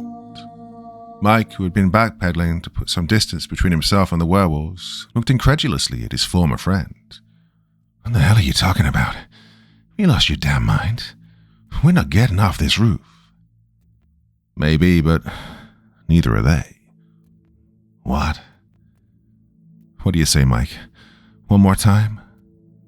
Fred approached him and offered his hand. Not long ago, Mike was ready to bash his head in and walk away a rich man. That Fred was willing to let bygones be bygones seemed to unnerve him more than the bipedal monstrosities before them. For Neil. Serious? Fred's silence was all the answer he needed. Too confused and exhausted to make sense of it all, he took Fred's hand. Well, it took effort to stand on his wounded leg, and he limped on one foot. Shit, man. If Neil were here, I'd have already rung the bell. You'd have let him win, and you know it. You always were soft on him, Mike. Whatever's waiting for us after this, I'm going to kick your ass there, too. Mike, Fred said. When his friend turned to him one last time, he smiled. Man, I'm sorry for everything. This is not how I planned to go out. Me neither. You know I was totally kicking your ass back there. I was letting you win. Fuck off, man. And side by side, they faced their imminent death. Even Beth had surpassed Mike in height when standing on her hind legs, her body hardening with the transformation. One swipe of her powerful claws could disembowel either one of them or crush their heads like melons. The Alpha, on the other hand, was sheer horror given form. It was truly the most terrifying thing either of them had ever seen. Just a walking mountain of muscle, teeth, and claws. It sniffed the air as if tasting their fear. Mike, Fred whispered so that only he could hear. When I give you the word, I want you to run as fast as you can toward the bell. Mike looked at him as if to ask why. Just do it. Mike sighed, but Fred knew he would do it. If nothing else, he'd be the last of them to die, and he could at least watch Fred being torn apart first. It would be karma for all the shit he'd put him through tonight. Above the rooftop, the drone watched, its audience glued to their seats. Now. Fred rushed toward the werewolves while Mike did an about-face and began running towards the bell. Seeing this, Fred turned suddenly, his back towards the onrushing wolves. Oh, Mike, you son of a bitch. Fred tried to sound as betrayed as possible. With his back facing the wolves, they didn't see him reach into his pocket. He turned just as the Alpha had reached him, his maw agape and jaws wide. What he got instead was a mouthful of fire as Fred opened up the spray can while aiming the lighter. Like a torch, it blew a flame into the Alpha's face, causing the beast to screech in agony as its tongue and nose burned. He swiped out at Fred, but he had the presence of mind to duck and roll. He rose up to fire another cone of fire directly into the Alpha's face. Its eye socket popped, and it keeled over like a stuck pig. So much for apex predator. Fred kept pouring on the flame, so much that the Alpha was covered in fire from the neck up. The beast howled in absolute agony as it ran back and forth, slamming into Beth. She staggered away as her mate, in a state of pure panic, didn't watch where it was going. The drone camera zoomed just in time to watch the Alpha careen off the side of the roof, its howls of anguish filling the air as it plummeted towards the ground below. Having reached the bell, Mike turned just in time to see the Alpha fall over. That's what I'm talking about. Beth made a sound so shrill that it caused the boys to cover their ears. It was pure rage generated from the deepest reaches of her soul. She stood on her hind legs now, towering over Fred. She turned to him with eyes that glowed like angry stars, brimming with hate. Mike! Mike rang the bell. Ding dong, bitch. Game's over. We win. Above them, the drone camera zoomed in on Mike, the game's winner. The speaker came to life as if the machine were alive. The hunt is over. The winner is Team Toadstool. The voice was warped as if spoken through a mask, but the sound was music to their ears. "Team Toadstool," Mike screamed. "Eat it, cocksuckers." Fred's smile was one of elation, not victory, though it was soon gone the moment Beth, faster than her size would hint at, struck out at him. His hand and the spray can went flying through the air. Fred gawked at his lost limb, confusion warring with shock. Beth fired off a backhand that struck him square in the chest. It was like being kicked by a mule, and he flew backwards.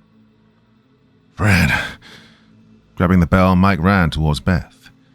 "Get away from him." Seemingly ignoring him at first, Beth moved impossibly fast, slashing at Mike just as he came within reach. The attack left 3 vivid scars on his chest and stomach, which bled profusely. Holding his guts in, Mike fell to his knees. "Oh, shit." "The hunt is over," the drone said again. "Cease all game-related activity. Moderators are on their way." Beth didn't care about the game now. She didn't even finish off Mike.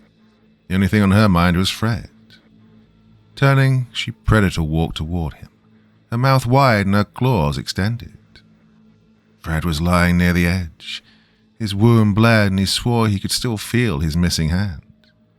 Looking up, he spotted death approaching. "Fred," Mike called while trying to hold himself together. Fred got up, reflexively threw the lighter at Beth's head, though she hardly felt it. Grabbing his shoulder, Fred felt her claws dig deeply into the flesh, and he screamed. Beth pulled him up, the blood seeping down her claws and arm. She lapped at it hungrily before chomping down on his ruined hand. Oh, the pain was exquisite. Fred heard himself screaming. It was like having an out-of-body experience, his mind wanting to be anywhere but here. Somewhere between life and death, a small part of him lingered because of a single voice in his head. "Fight." He felt it in his pocket. One last item remained. Well, this close he couldn't miss. Fred stuck the remains of Neil's glasses into Beth's eye. Screeching, she spat out the remains of Fred's arm, her grip loosening enough that Fred managed to slide free. Grabbing her, Fred wrapped both his arms around Beth's waist, which was thin enough for him to do so in her transformed state so that they could connect on the other side. With most of her weight now transferred to her upper body, it was a simple matter to pivot her over. He gave Mike one last apologetic glance as both he and Beth went over. "Fred!" They fell. Beth's claws dug into the flesh of his back, ripping at it, exposing bone. But Fred held on. There was nothing left to do now.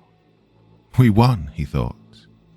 He could almost hear Neil's voice in the back of his head, the voice that had told him to fight for all he was worth.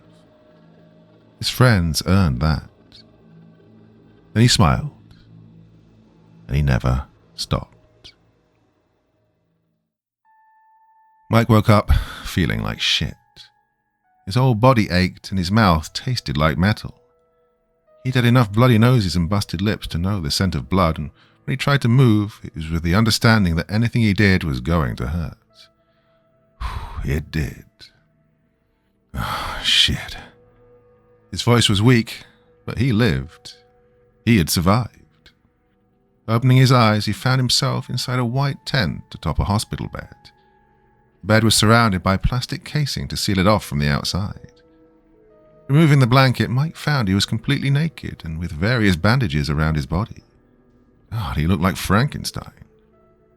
Still in pain, he rested back on his pillow. Feeling better?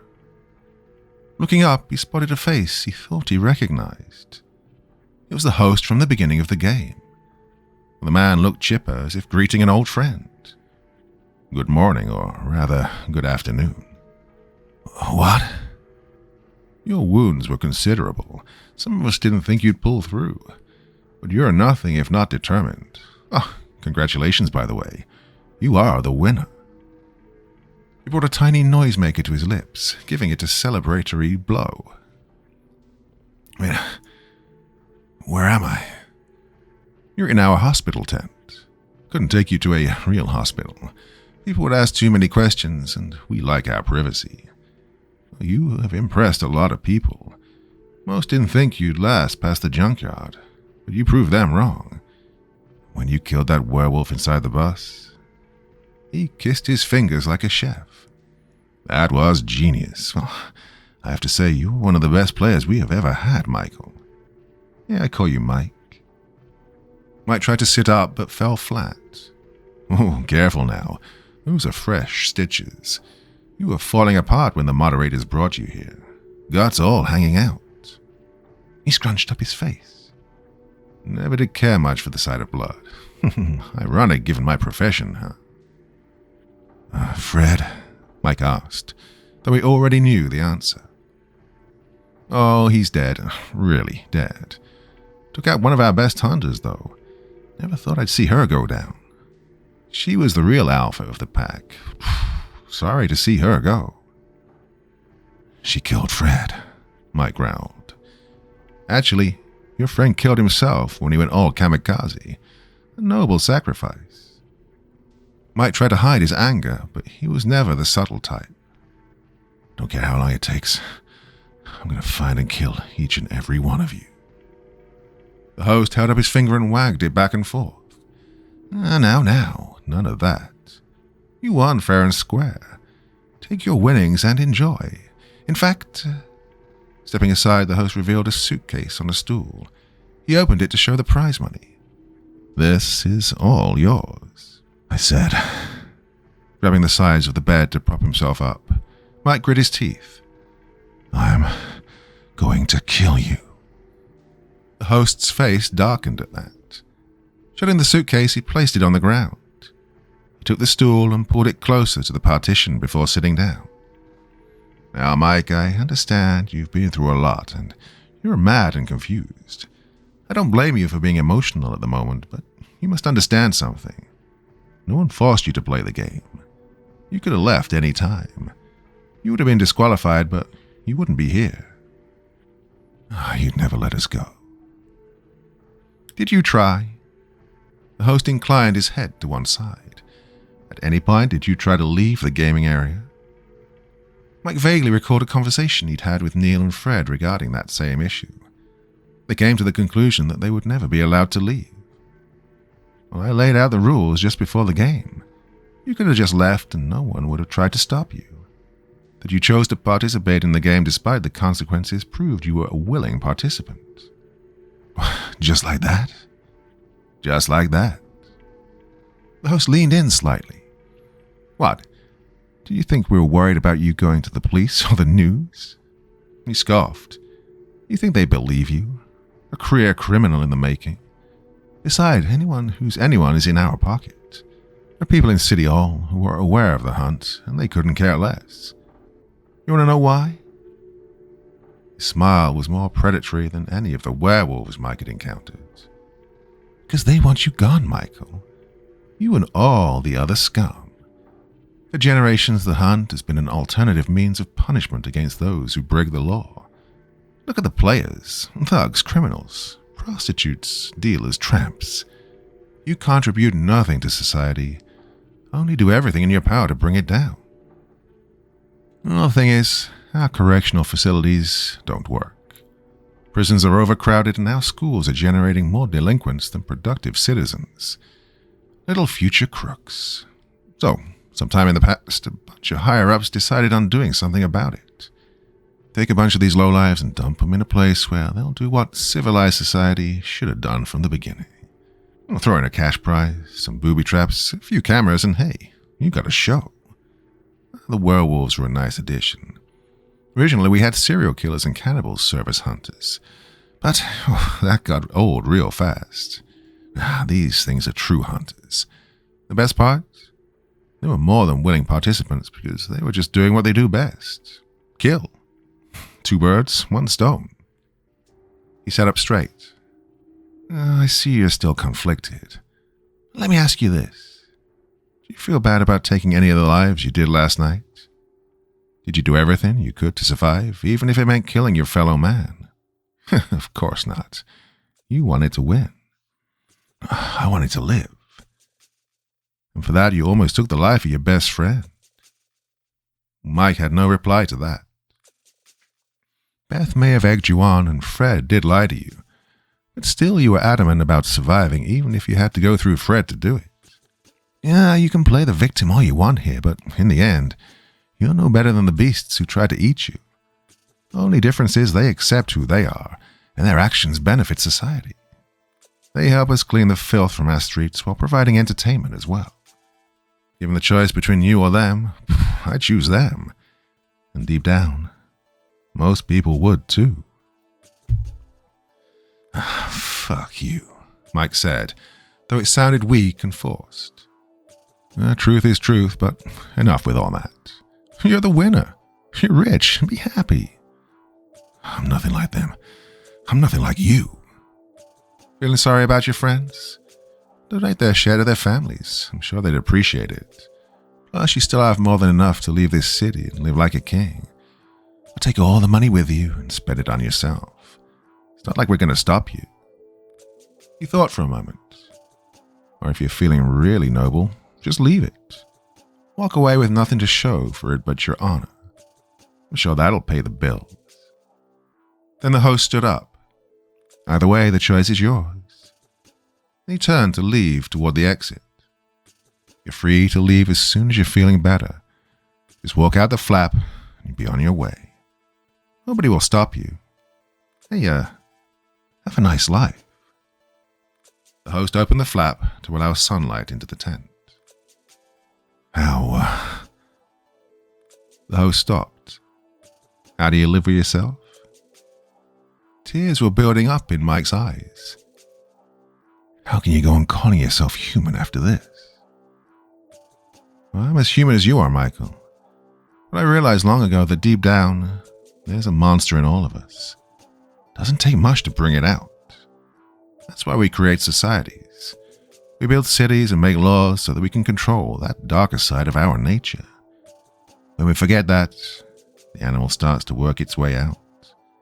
Claws at your skin, rips apart to reveal the monster within. No one chooses to be a monster. The host looked over at him. Oh, Michael. Of course they do. And the flap closed. Michael stayed there for a long time.